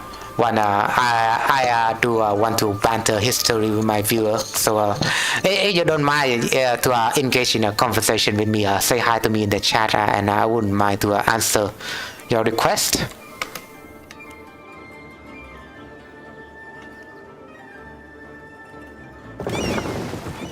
Although I would say it's a request because we are a casual channel, and it's my job to entertain you. It's not really my job, but it's what I do as a hobby.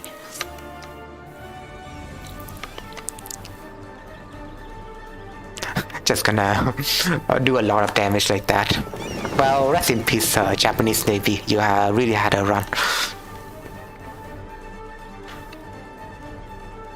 There seems to be a small province called Macau over here, which is still under Ming's control. Well, I guess let's just leave the troops to the gambling, right?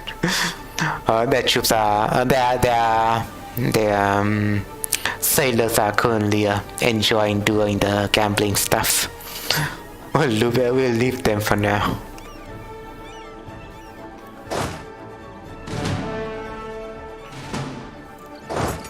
Probably will surround the Japanese like this.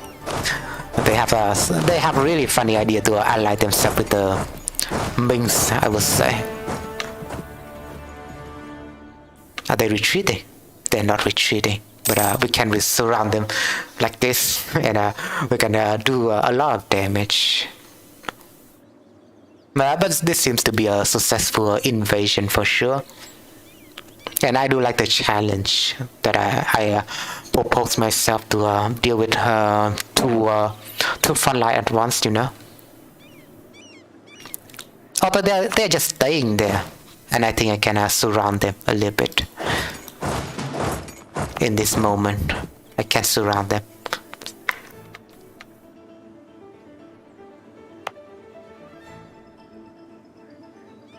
Although, playing EU4, I think that's gonna be a more micro instead of playing a game called Hoi4. Maybe I will return to Hoi4 in the future. Maybe. And I would like to play some mod like some non-political mod like Equestrian War. I did play Equestrian War back then, so maybe I will return to it. I could be craving myself for some House of Iron 4, but well, the House of Iron 4 community is a bit childish at time, and I would like to avoid. So I would like to avoid them a little bit, if you don't mind. But yeah, maybe we'll set some agenda to this channel. That's all I'm gonna say.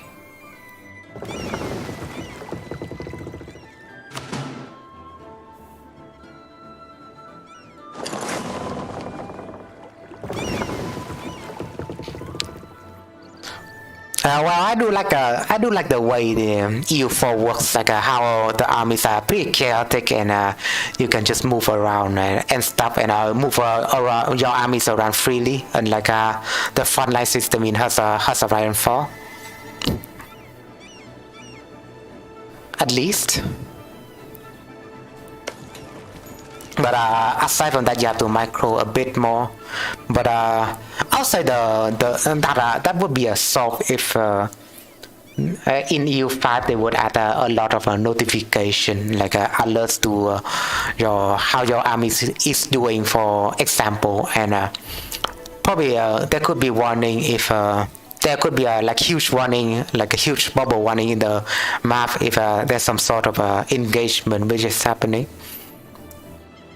Like if your troop is nearing Otter's troop, there would be some sort of alert, and I would appreciate if there's something like that.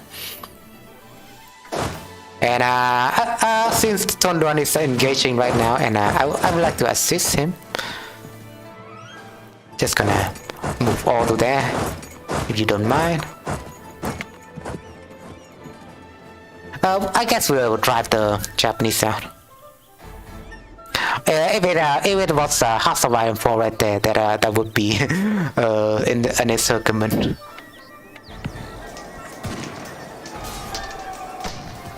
And it's a good thing that it's farmland, because it wouldn't generate any defender advantage for them.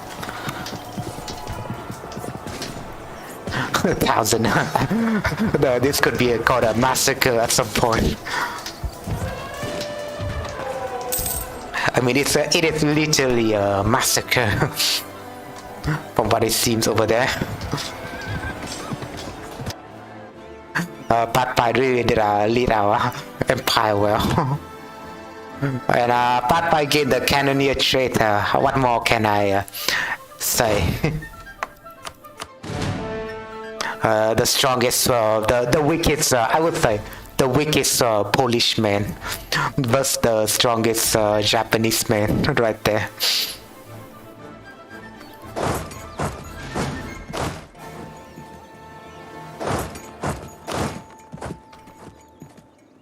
The weakest Polish man, Pad Pai. Although I need to screenshot that and share it with Pad Pai after this stream.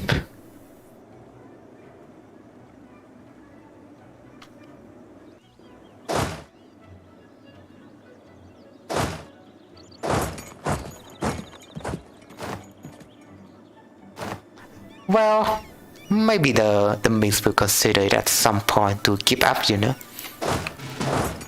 But we're surrounding the Bangmanis right now. And they have nowhere else to go.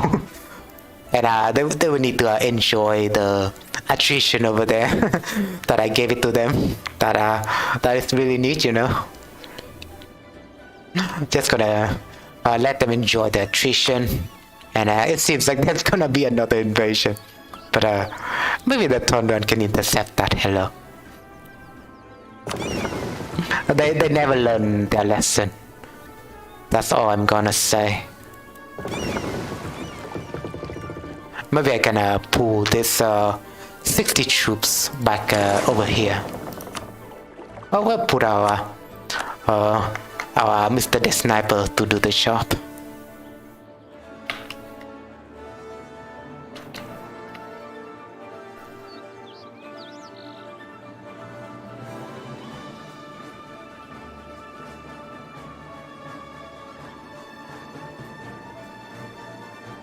Yeah, that's also a little bit of mixed ship here and there, but I can actually engage them. If they're not careful enough, that is.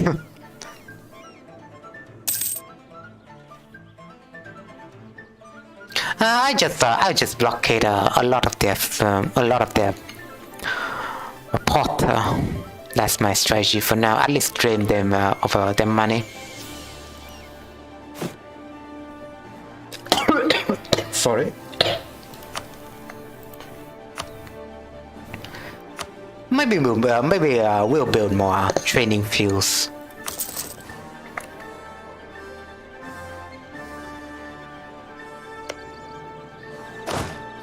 But yeah, well, I mean they don't have any troops anyway, so we're just gonna autonomous siege using pockets of troops like this.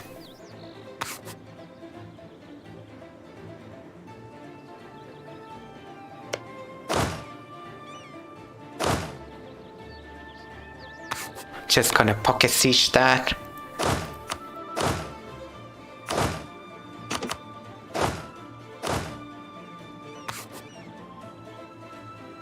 And I will lead them to the shop. Although there's some Ming's armies over there, I could snipe. That's good. We'll leave a part pie to the job. And hello there again, 01 Ella, for coming back to my channel. Hope you enjoy your stay. I think you're a human, right? I don't think you're a bot at all. And you're watching on currently on Twitch. So welcome. Hope you enjoy your stay. And when not much, I will keep commenting on the war. If you want to engage a conversation and discuss history and culture with me, feel free to let me know by saying hi in the chat.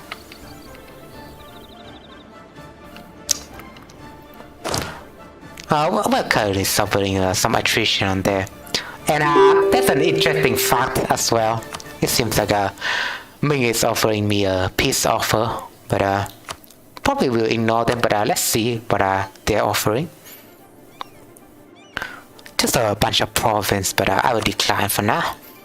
But yeah, that's an interesting fact that I've just discovered that my channel is 20% girls, and the gender ratio for the pupils who watch my channel is like 80% men and 20% girls. So hello to all the ladies who watch my channel.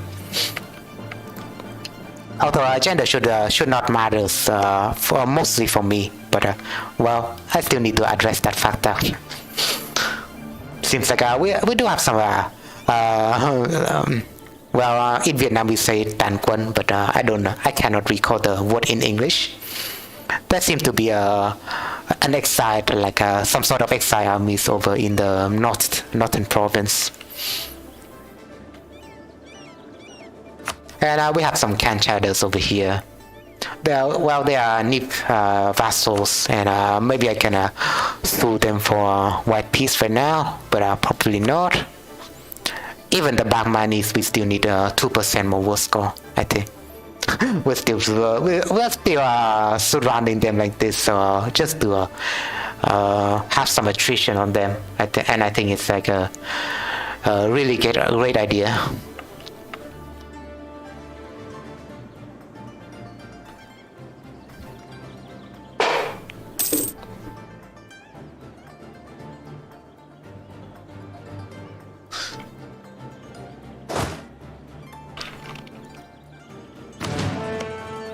Gonna consolidate like this.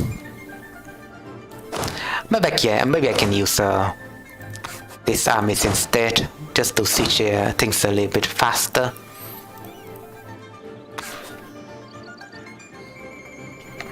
We're just gonna pocket siege now. I'll pocket siege along the. What do you say? This area. I mean, I think this area is. There's gonna be a lot of swarm in this area, right? I don't know about Chinese geography. I do know some about Chinese geography, but with this detail, I don't know really. I can't really even tell if they have a swarm over in the Yangtze River. But there seems to be a lot of lakes around there.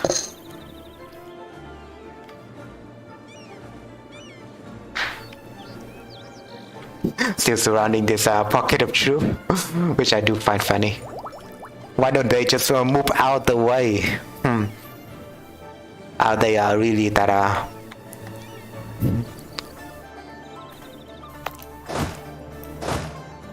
Yeah, I cannot recall the English word again.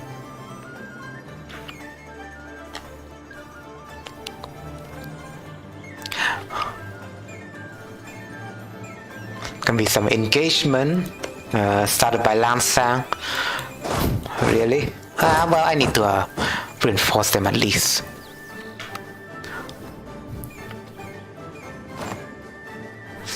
And also an invasion which is happening, and I think I did snipe that. Naval invasion, right? But I need to do that again. Well, if they have mostly transport ships, right? I would say they have mostly transport ships over there. There's some heavy ships. I could use some reinforcement.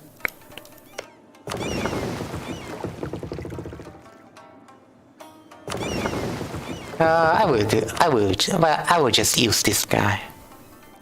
We'll assign Sun Ho, for example.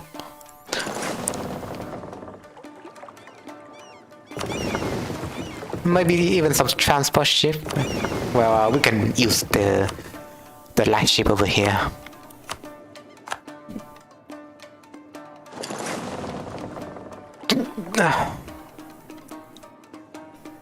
But yeah, this almost all of the Chinese war that I have engaged in this playthrough, it always has been long, and there's no helping it because China is such a large country.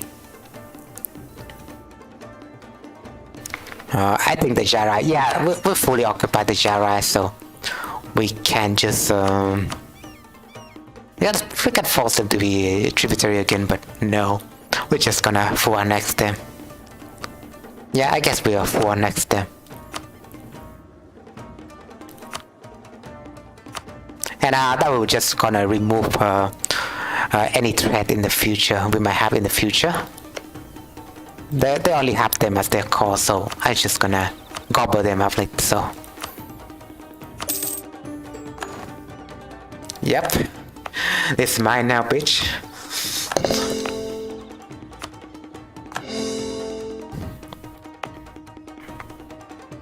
Well, I hope the Jedi wouldn't mind me taking the land like that, because we used to have like a friendly relationship before.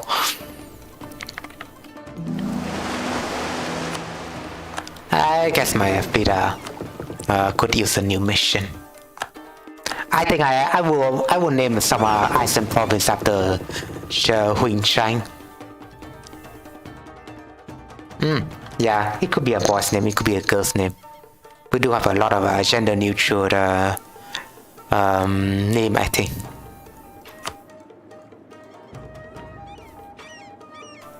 I mean, Chang is like a boyish first name.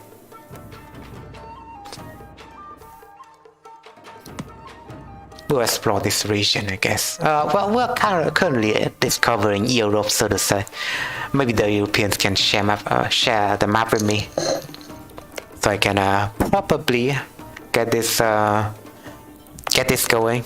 I don't know why printing press haven't spread around the country yet, but it seems to be there seems to be something that is currently blocking that.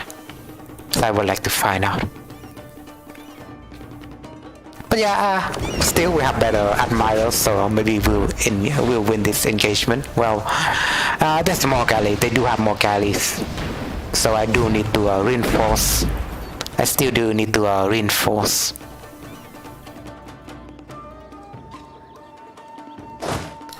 I guess we're just gonna move this one to there. And I'm gonna move back to here afterward. And they lose that engagement, so that's all good. I would like this one to get some rest. Gonna be some more battles going on there. But I just gonna snap this one. What is the lake over there? Let me just move into the lake of Baima. Okay. Gonna be a battle in the lake of Baima. And after that we can use some reinforcement down south.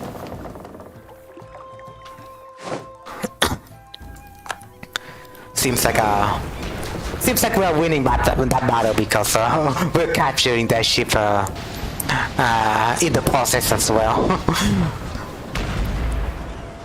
But that seems to be amusing for me. We're capturing their ship just over time, and we use the ships against them.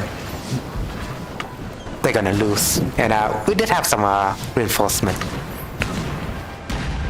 So that's gonna be a lot of armies. I can snipe a lot of their armies by engaging in a naval invasion, which is neat, you know, which is pretty neat. And probably I will camp my fleet over in Kamau because I'm too tired that I need to move my fleets back to the southern area. I'm too tired to do that. Probably I could protect my trade, but that's too risky for me.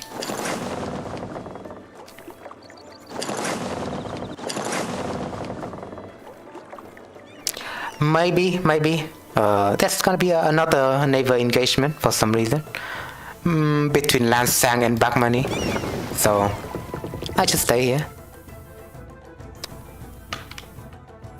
Although yeah, probably in this place, right?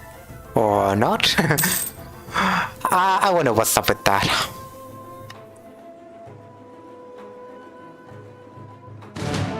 But yeah, we're just gonna camp in Kamau. And maybe once my corruption is down, I need to get myself some new ideas. But maybe the Bagman will surrender right now. Yeah, that's good. 0% will score, but I will force a white piece out of them. That is well for me and you, my friend, my used to be friend. Manchuria is pretty big, I would say, and I guess the Ming is pretty close to collapsing. I will just take some Cantonese province up.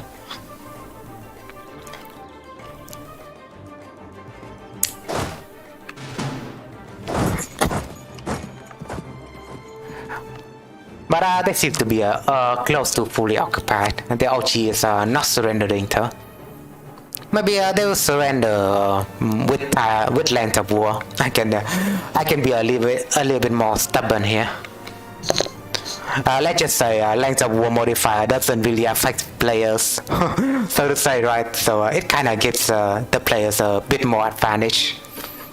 Because length of war is not a really like a limiting factor for me. I could just keep the war going. Well, my allies wouldn't stay though.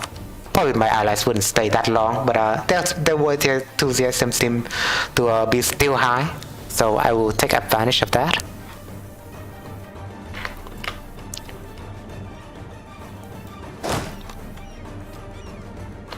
But yeah, length of war modifier doesn't really matter with the player for the most part. So I guess Ichiban got ate up by Cusco over here. Even though Cusco is still pretty small, Chimu is still a thing. We do have one small Vietnamese tribe over here as well.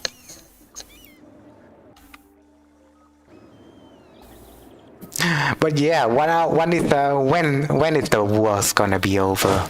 I think I'm gonna engage in here as well. That's gonna be a step province, but I'm willing to move to reinforce that area once again.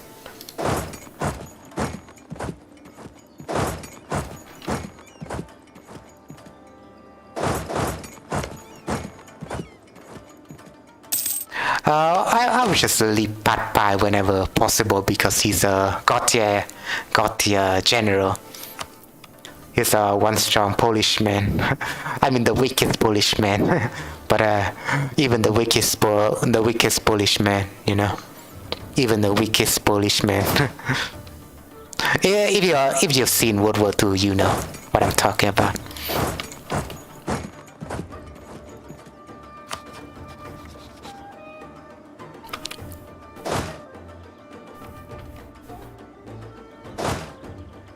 Weakest Polish man, but versus strongest Chinese Han nationalists. It will not, spoiler alert, it will not turn well for the Han's Chinese.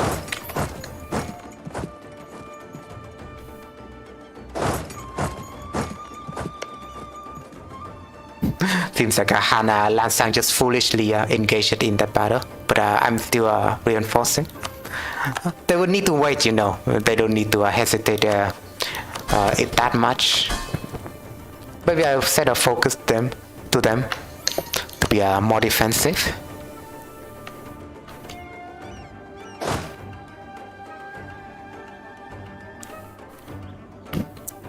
Even Perak is helping me with the siege progress, so I appreciate that, Perak, even though they are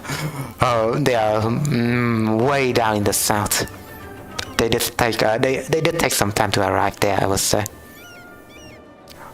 Oh, I guess so. Well, I did piece the Baghmani south, so it's now occupied by the Minks, but I need to liberate that, and I can just move my troops right now over to the north. I just gotta move there, I think.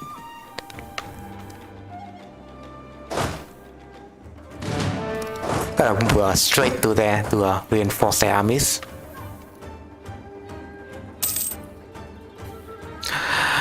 Where's Pad Pai when we need him? Where's Pad Pai? I think he's in that army. I think he's like the only 3-star general that I have. So we use them a lot. Pad Pai. There we go. He's pretty much legendary compared to everyone else.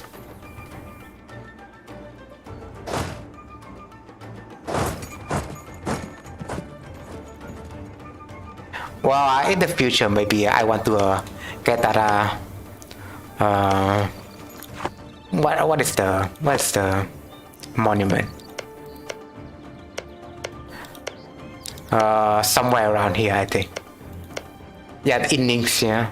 I mean, the Great Wall of China should be all across the Mongolian Chinese border, I would argue, but for some reason, I mean, the Great Wall is just there. It's just there. So if you got that province, it should be the Great Wall of China that you own for some reason.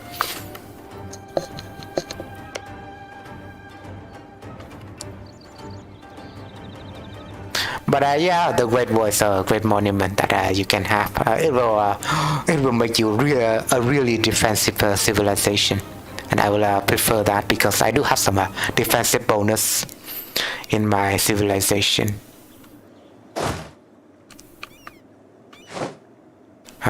Great job over there by the Lansanis.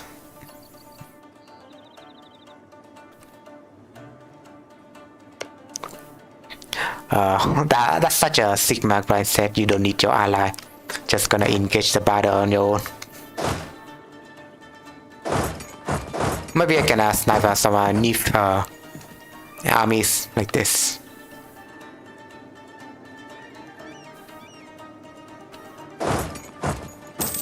New trade are good, which is fruits.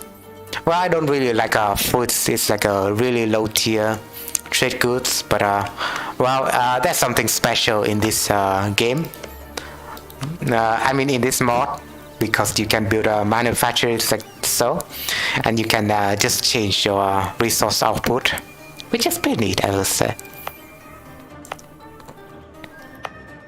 Maybe I can build more manufacturers. If I have the money to spare, for example, I turn this one into a artillery foundry.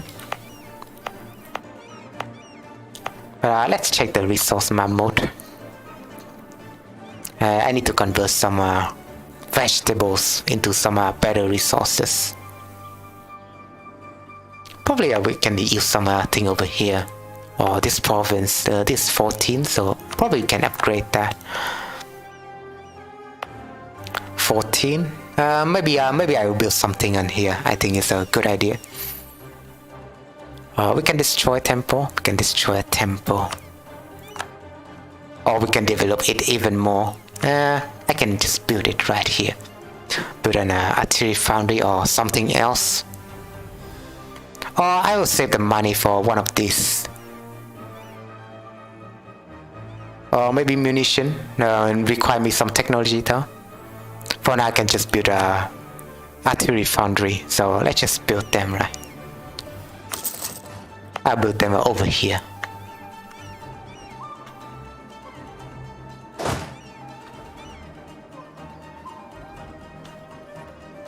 And probably will rally our troop over somewhere safe. There you go again, the Langsanis. God damn it, they're so aggressive.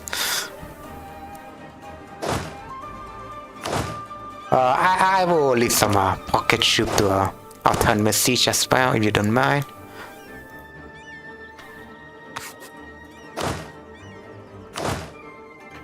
There's a lot of small provinces in this entire Yangtze River Delta.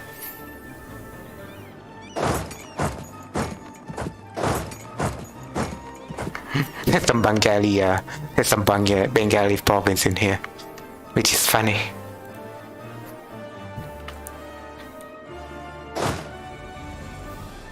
Seems like Saxony was waging a war between with Poland. Interesting. I would say Kingdom of Saxony. That means it could be pretty big. I guess Saxony went pretty big over there. Not really a state anymore. It's a kingdom. That seems cool to me. The Saxony. Okay. I can see Sicily though, and Milan seems to be occupied.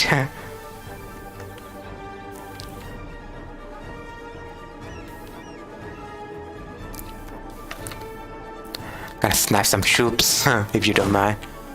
And we're just gonna move to here. They will regret for sure. Or just camping their troop in here, in there. That's gonna be, that's also some nuisance here and there. But I will move my troop with the best of my abilities. We'll leave Connor in charge to take care of this.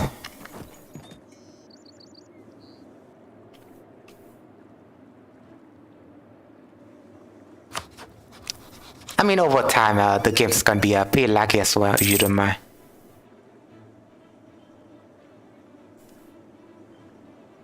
Game is pretty laggy.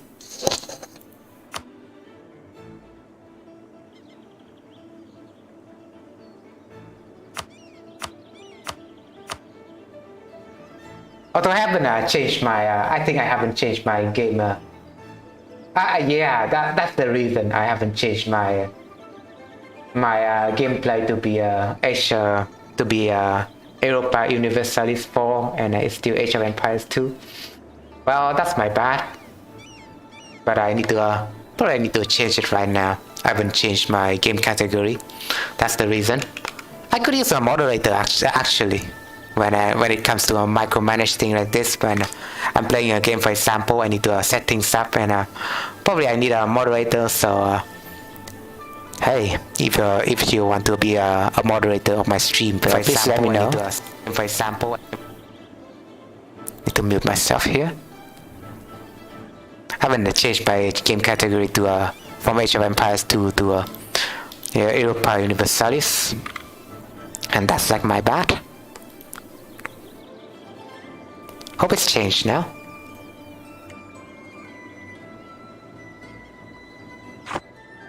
Well, that's the thing you often forget, right?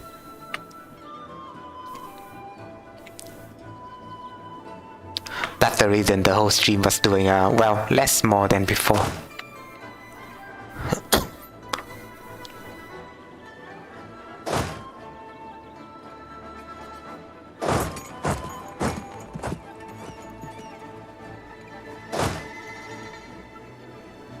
So you're gonna spread our troops like so, for example. And one stupid thing is one stupid thing that I've seen in this in the game is that troops foolishly engage land troops foolishly don't want to engage naval troops. I mean, even though they are ported in the thing and they would pose no threat, right? And I don't know. It's probably a thing with their coding. There would be something wrong with their coding.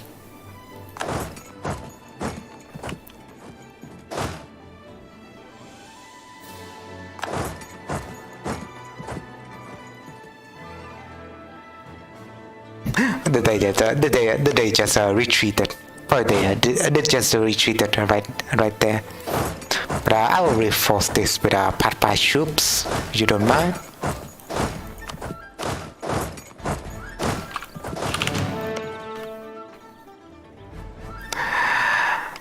It's close enough to 100% anyway. I could call it here, right here and there. Close enough. Maybe we'll take 100% world score, just to see what happened. Gotta be a total grand victory for me.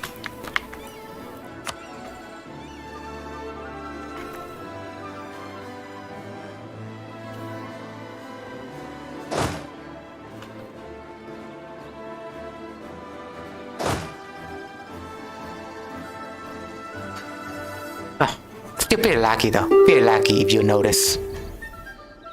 Gotta be a piece of but I would just ignore them. Well, we're gonna aim ourselves for 100% world score.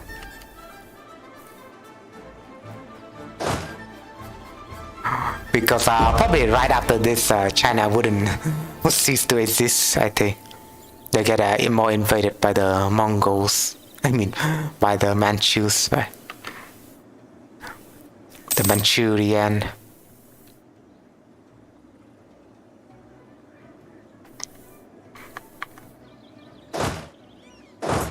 Gotta be mountains over there. Gotta be a lot of attrition, so to move my troops around. Maybe this one can just go back to home. We're just gonna move some troops back home. We don't need them anymore.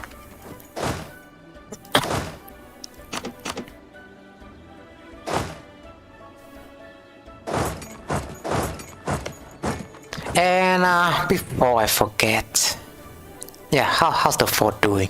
Still building.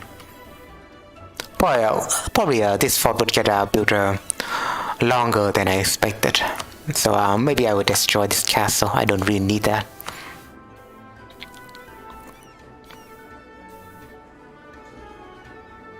We could use a state house, or we could use some train station. We're just gonna build a new building like so. Maybe I can even lower my autonomy level somewhere. I can lower it if I'm at war for some reason. Sang Fa Fang seems to hit the dust, so we'll recruit a new Sang Fa Wang, right? But it would be the third lineage for him.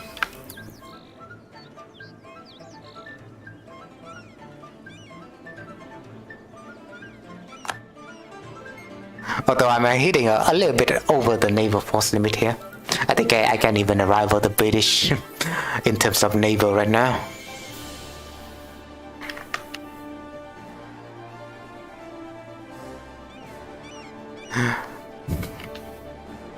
Is the war score still ticking? I think it's still ticking. We still have 3 more war score. Can sue them for peace? Yes. No, not really. I mean, what else can they even do? Seems like we're gonna have a little bit of rivalry between the 2 colonial power over here. But I want to drive them out in the future. I don't know if they ceded some province to the natives because they were struggling. I mean, my Australian was struggling with some natives. I think I can just name this to Tien Quang, well, the New Tien Quang, of course. One of the province in the northern region of Vietnam.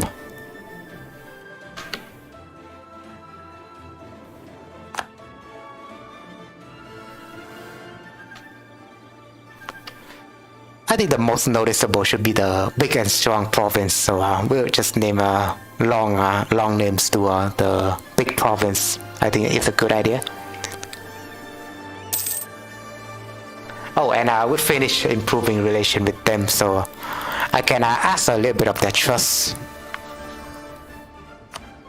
And maybe I will ask a little bit from Korea since they are chilling, you know. We'll ask some soldiers out of them. And we're just gonna be chilling again with the Ton Doan. Gonna get some trust with them.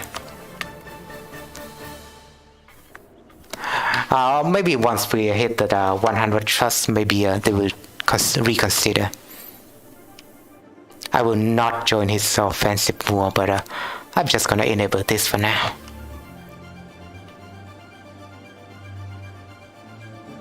I think the Chinese fleet don't really have anywhere else to go, and maybe I can snap some of their fleets off.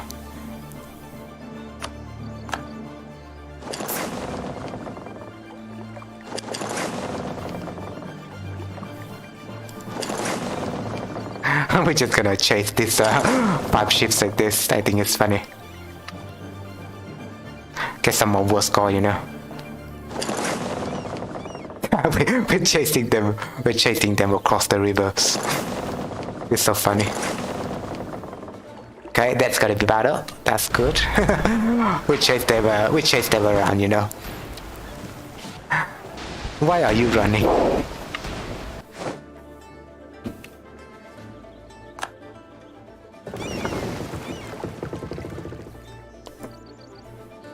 Oh yeah, that's some province. You can autonomous siege on there, like for fuck's sake. And this province as well. So we're just gonna move there.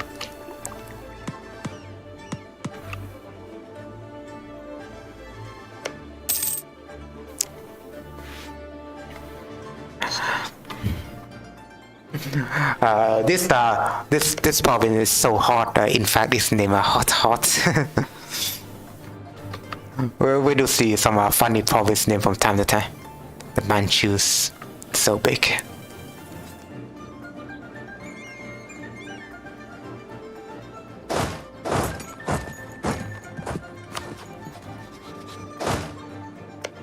It's the whole entire area, and they really do view some of my provinces out there by their interest. But well, what else can they do? I'm a strong power. They cannot wage war with me. And so probably I will just check what kind of province where US call. So I will grant it to them. So probably White Show over here, I would just give it to them. Canton as well. Siege of Chengdu is over, that's good. Well, probably we're just gonna move to here.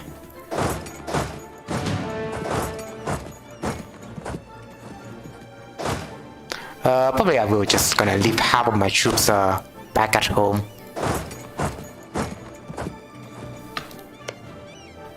We just gonna put this one to be a UA, for example. Moon to UA.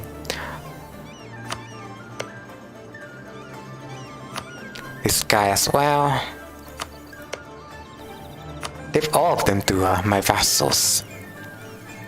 And if they are bothering me, then I could integrate with them in the future, you know. Since this reconquest war, I would say. And they did inherit a lot of land, and I could just do it like that. It's my province. It's all my province. I think I would like to fully occupy Hainan in the future. Well, that's still Macau. Probably I need to siege that one down or give it to someone else. Probably they can take care of that themselves. I don't know.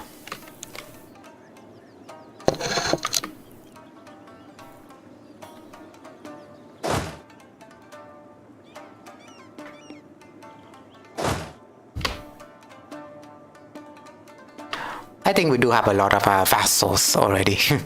We do have a lot of vassals. Yeah, if you're Asian, then I mean the fact is pretty strong. Duchy of Austria. Okay. Milan will cease to Austria. It seems like Austria is reinforcing its strength.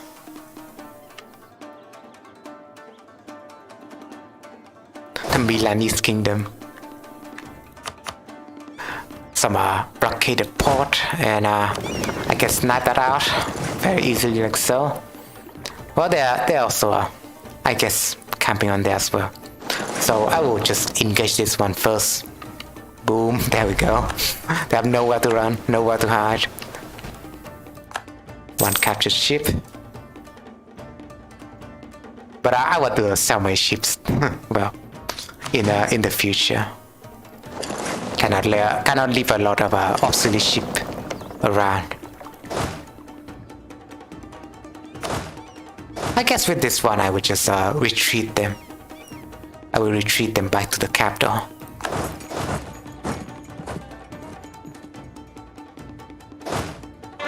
We'll put some mercenaries to do a little bit of looting, maybe. Oh yeah. I can just use them to fish down Macau. But sorry, but I need to transport them. Asian was discovered or whatever. Maybe I can do some sinister move like. I can embargo them, yeah. I want to do something. If I can see that. Slander merchant. Or support rebels. I think support rebels is funny, and we will do that. We can spawn some separatists out of them. I think Liang. Oh, Liang should be all in the north though, I think. Right. Is the Liang in the north? Please let me know. That's Jan right there, but I don't know what might be Liang.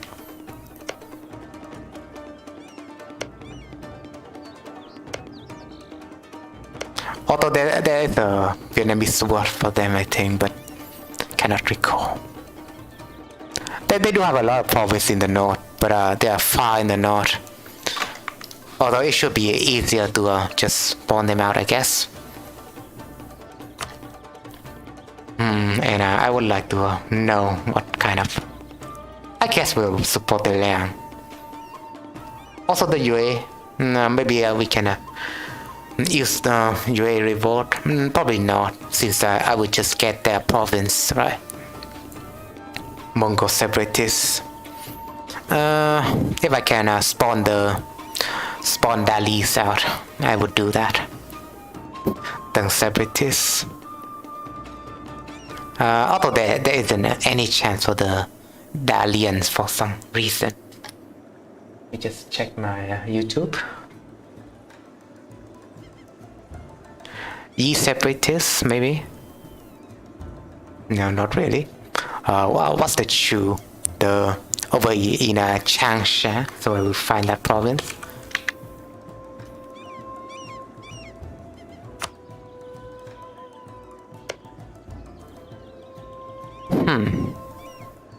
Pretty close to me. Although they don't have that much province, but seems like an interesting choice.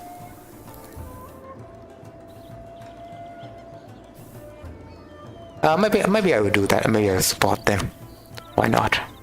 Just gonna be 5 province. Liang is so doable though, but that would cost me a lot.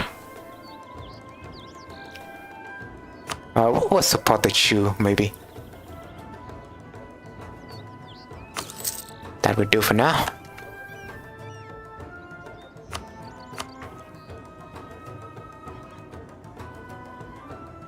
Let's just, I think let's just, for funsies, let's just check on the unrest.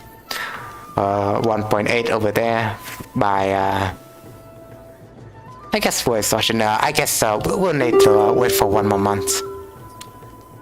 And Ochi seemed to a white piece for now, so I will just accept the offer. That's good. We do have a 100% war score already. And I will peace out with them right now.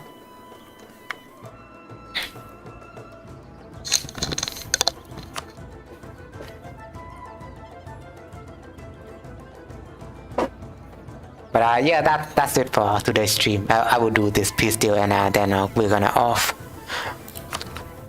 We're gonna be off. Although I do want to get Macau. Probably we'll get them in the future. We're transporting there, so to say, right? Should be easy enough. We'll wait for the siege of Macau. Plus I'm being made for a minor reform in our army. That's good. Can get some tradition, although I don't need them. Don't really need them right now. Get some military power. Maybe send an attack. Whatever. It seemed to be there seemed to be more capture ship for me. So probably I will just retreat my navy back. We'll use this to transport our, troops back home. We'll use our fleet to do a little bit of a protect trade as well. Government reform wise, I think I can just spend some of my diplomatic power over on accepting cultures, at least for now.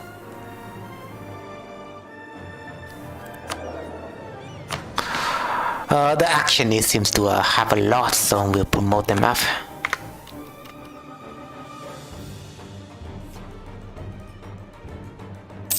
Great Ming, not so great anymore, I would say.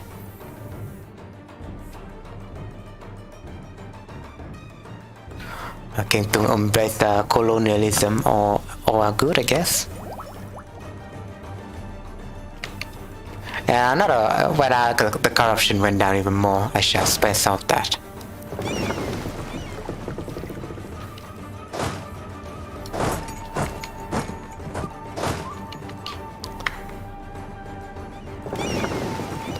Although I think they should, well, I cannot just call them invade that land, right? We're just gonna do a naval invasion because, well, for some reason, there's no crossing between Macau and, for example, this province.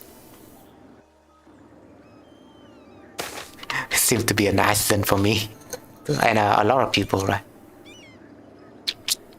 Confucian teaching gonna give us 10% less state maintenance. That's all good. I guess the Castilian gonna rival me, whatever though.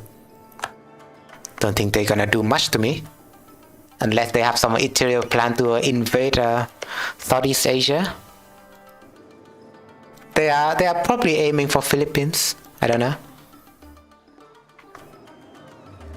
But Tondo is my ally, so I need to defend them.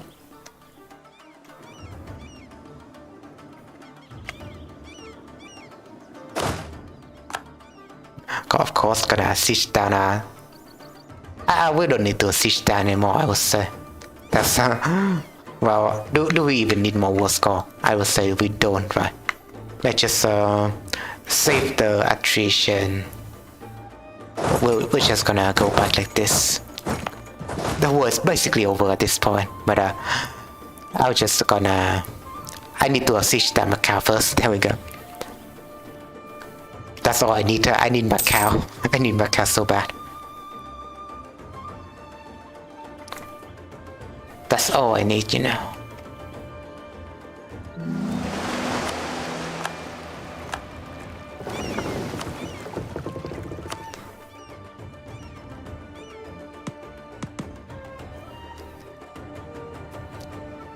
Probably will explore more over on Europe. I don't feel the need to explore the new world because it's already taken. Why do they have this one province? But probably they wouldn't mind.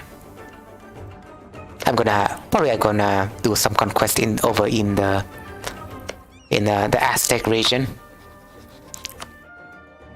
I can even establish tributary. But if they are my tributary, probably Castile gonna invade me or something like that. Castile gonna attack my tributary, and I will need to intervene, right? That is a no-go. let's just wait and see, and how to see how I could expand even more. I think I don't really have like a strong colonial. I don't really invest myself in a colonialization that much. But I will see how it goes in the future.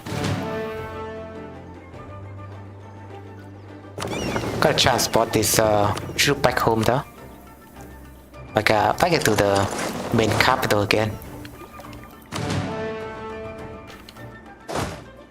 And this one as well. This one out of nowhere, so just go there. They're currently moving, so.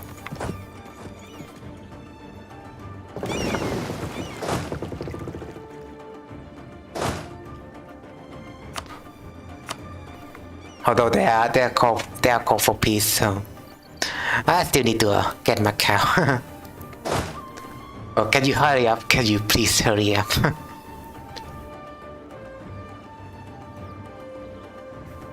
And maybe I can spend my diplomat to improve with my neighbor. Forgot about that. Maybe I can offer knowledge sharing to some people.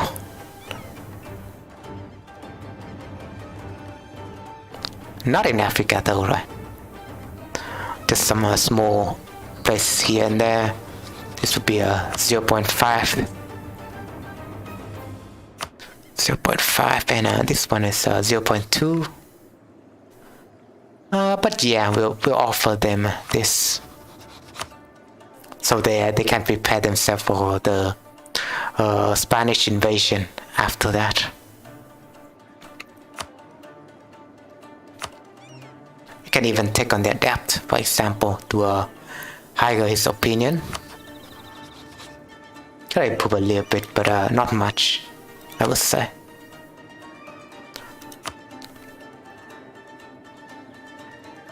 Maybe I can make friends with the Manchu, but we'll wait and see about that. We can even still trade with some of the people. Oh yeah, maybe I can make them they are tributary state of Tundra now, I guess. So they need to enjoy that. Tundra is pretty strong now, so we'll leave him to it. Although I do wanna him to stay out of Tidore because he's my tributary. They seem to be allied with Bengalis that seem to be bad. Like I do want them to break off. Maybe I will improve his relation. Probably will build some favors with them. We do have a lot of trust with each other.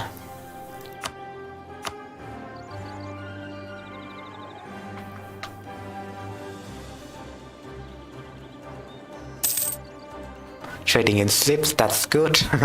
Although it should have happened like before, right? It just keeps being on and off and stuff like that. Can use my diplomacy again. And I've improved a lot of things with a lot of different countries.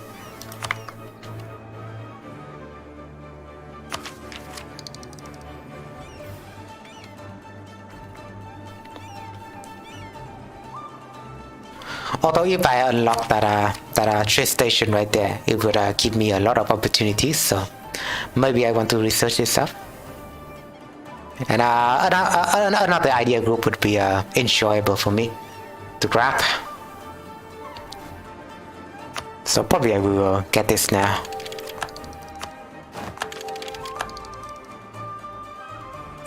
Gonna grab another idea group, probably expansion. I'm thinking of expansion, or some military idea group, or economic idea group could be fine as well.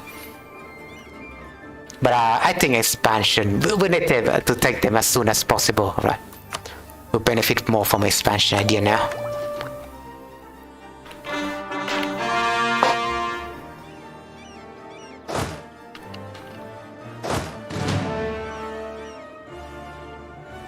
And I do want to take I want to take my fleet to just pick the troops up. But they would just go by land. Is fine.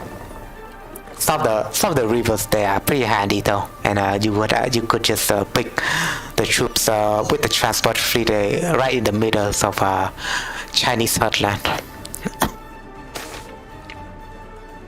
Get more army professionalism. That's good.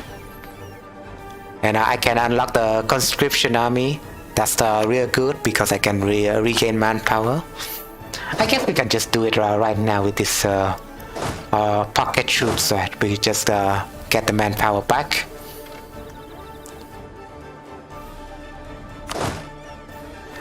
We'll disband this and I think we'll get some manpower back. Does seem to be the case. I just wasted a lot right there. I just wasted 2,000 manpower, I think. But whatever.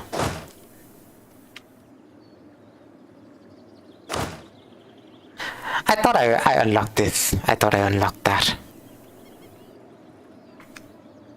Probably because we are in a war, or we are disbanding in a enemy territory, right? I guess they're not gonna wipe peace out. Whatever. Don't need them anyway. They don't have anything to gain, but there will be more things for myself, right? And hey to whoever's watching over on my Twitch channel, hope you enjoy your stay. I think I see you on the Twitch channel, so welcome. Hope you enjoy your stay, and if you want to discuss history with me, you can say hi to me in the chat. As you can tell in this channel, we are a channel who like to interact with new viewers. I would like to know all of your face in the future, and this is the high opportunity for me to do so. We'll just put this one to UA. I think that should be all of the US province.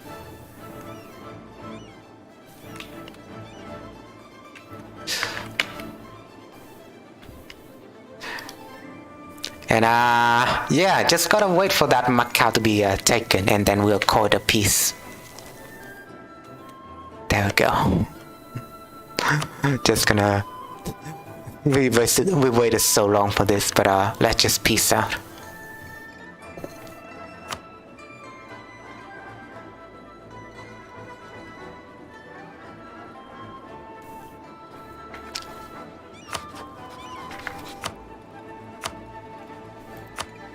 Although maybe I can make them out the war. Probably not, but still. So probably money first because they have a lot of it. And I would just get the province sector. Although I need to I need to check on the return call option. This by UA, for example, right? We need to do this kind of map mode from time to time. We're just gonna take all of this first.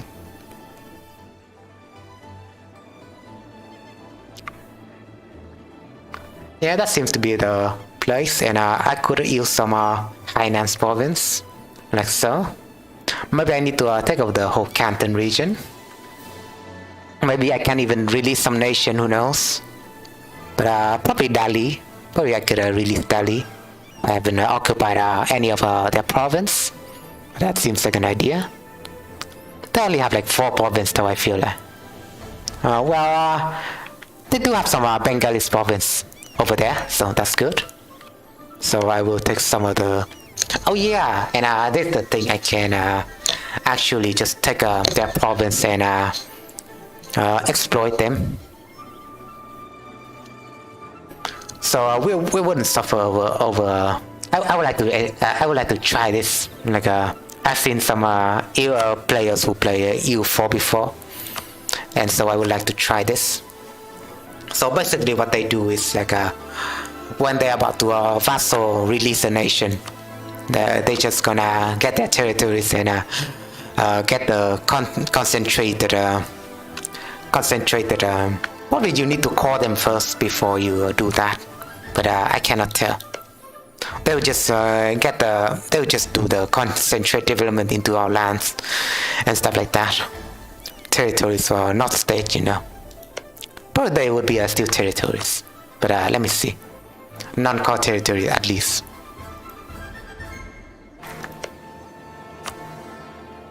Get Dalia. We'll get all the Dali's province before we vassal release them.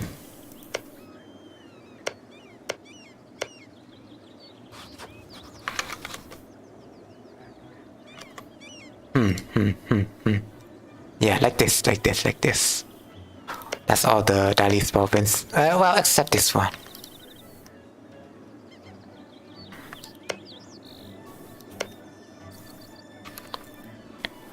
Maybe I can get that one as well. This should be my permanent claim though, so I think I can get that for myself. Although I don't have that much value over there. I don't have that much war score to take all of them. So probably we're just gonna leave Hainan again. What else can I take though? Probably I can I can still enjoy money, so we'll get all of that money. It's a good way to steal from them, you know. But we're just gonna get one small province and call it a day. We don't need to get all of them like this, and I will just get some province myself. The province that I have a permanent claim on. Although I shouldn't do that because it's just a reconquest war. And I will stay away from doing stuff like that. We'll get some war reparation for sure though. I guess I can get Hainan again, why not? Get some war reparation and get some Hainan province, and that's it, you know. That will be my whole deal.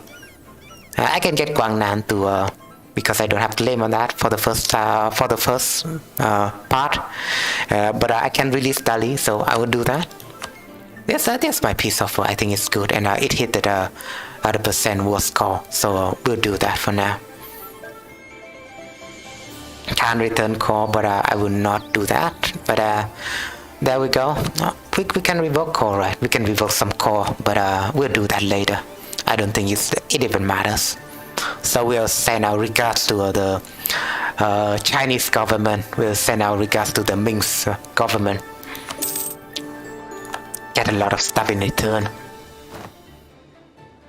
That's very nice, and it seems like I lost the take mandate of heaven casus belli, or the best casus belli, I think. But we'll make some calls, not calls in Guangnan, for example. Or just make call over all of those, and we're just gonna abandon call here. I can't even make call in there for some reason. Oh, I need to abandon call from here, And I need to take this option if I can. Doesn't have enough development. Okay, so yeah, I guess since I guess my Donking capital has high development, so we cannot just do that. we just have to leave them be, I guess. We'll release them. We'll release Dali for now. Where's the option to do that?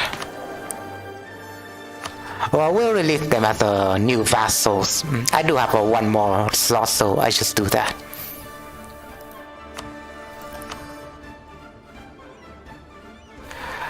Where's Dali? There we go. We're just gonna release them like so. That's good. And UA has a lot of province that they can enjoy.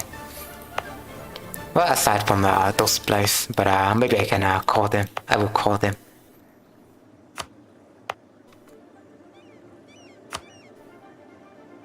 I'm calling them in the process, so maybe just make them a trade company like so. For some reason, I can establish trade company over here, which is a bit ridiculous, but you know.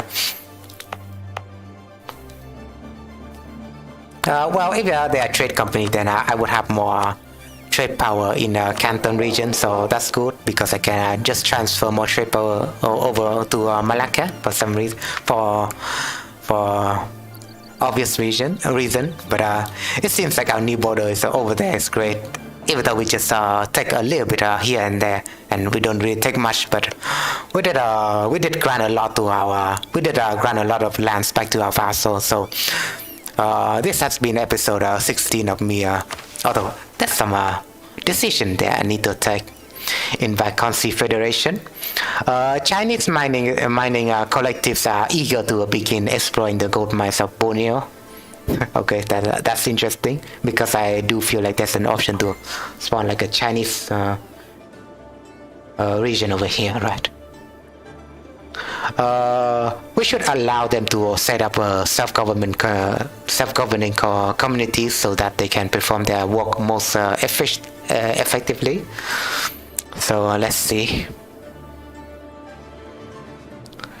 Land fan gonna gain core on some of the province. On Pontianak.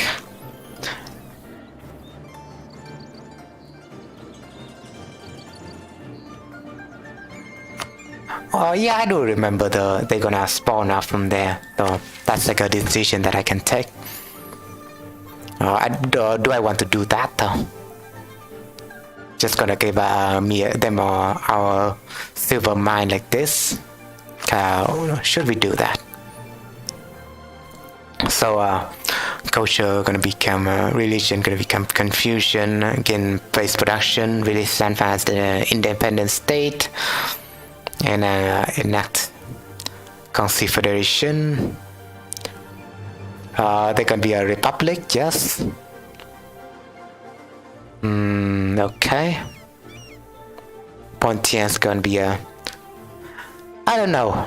There's no. I don't see any. I don't see any benefit for us. So probably we'll just gonna leave this decision in the background at the moment. So. Thanks for everyone who watched me today. Hope you enjoy your stay, and this episode of 16 of me playing to Dai Viet. We have expanded a lot of borders.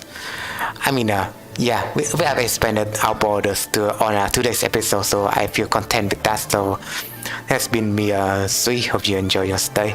Don't forget to leave a like and subscribe if you enjoy this type of content. And if you would like YouTube to support me in the future, recommending this content to all of you all, you could leave a like or subscribe. And this has been me, Sui. Hope you enjoy your stay. And as usual, humanity first.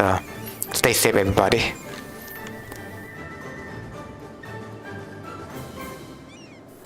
Just stop streaming right up.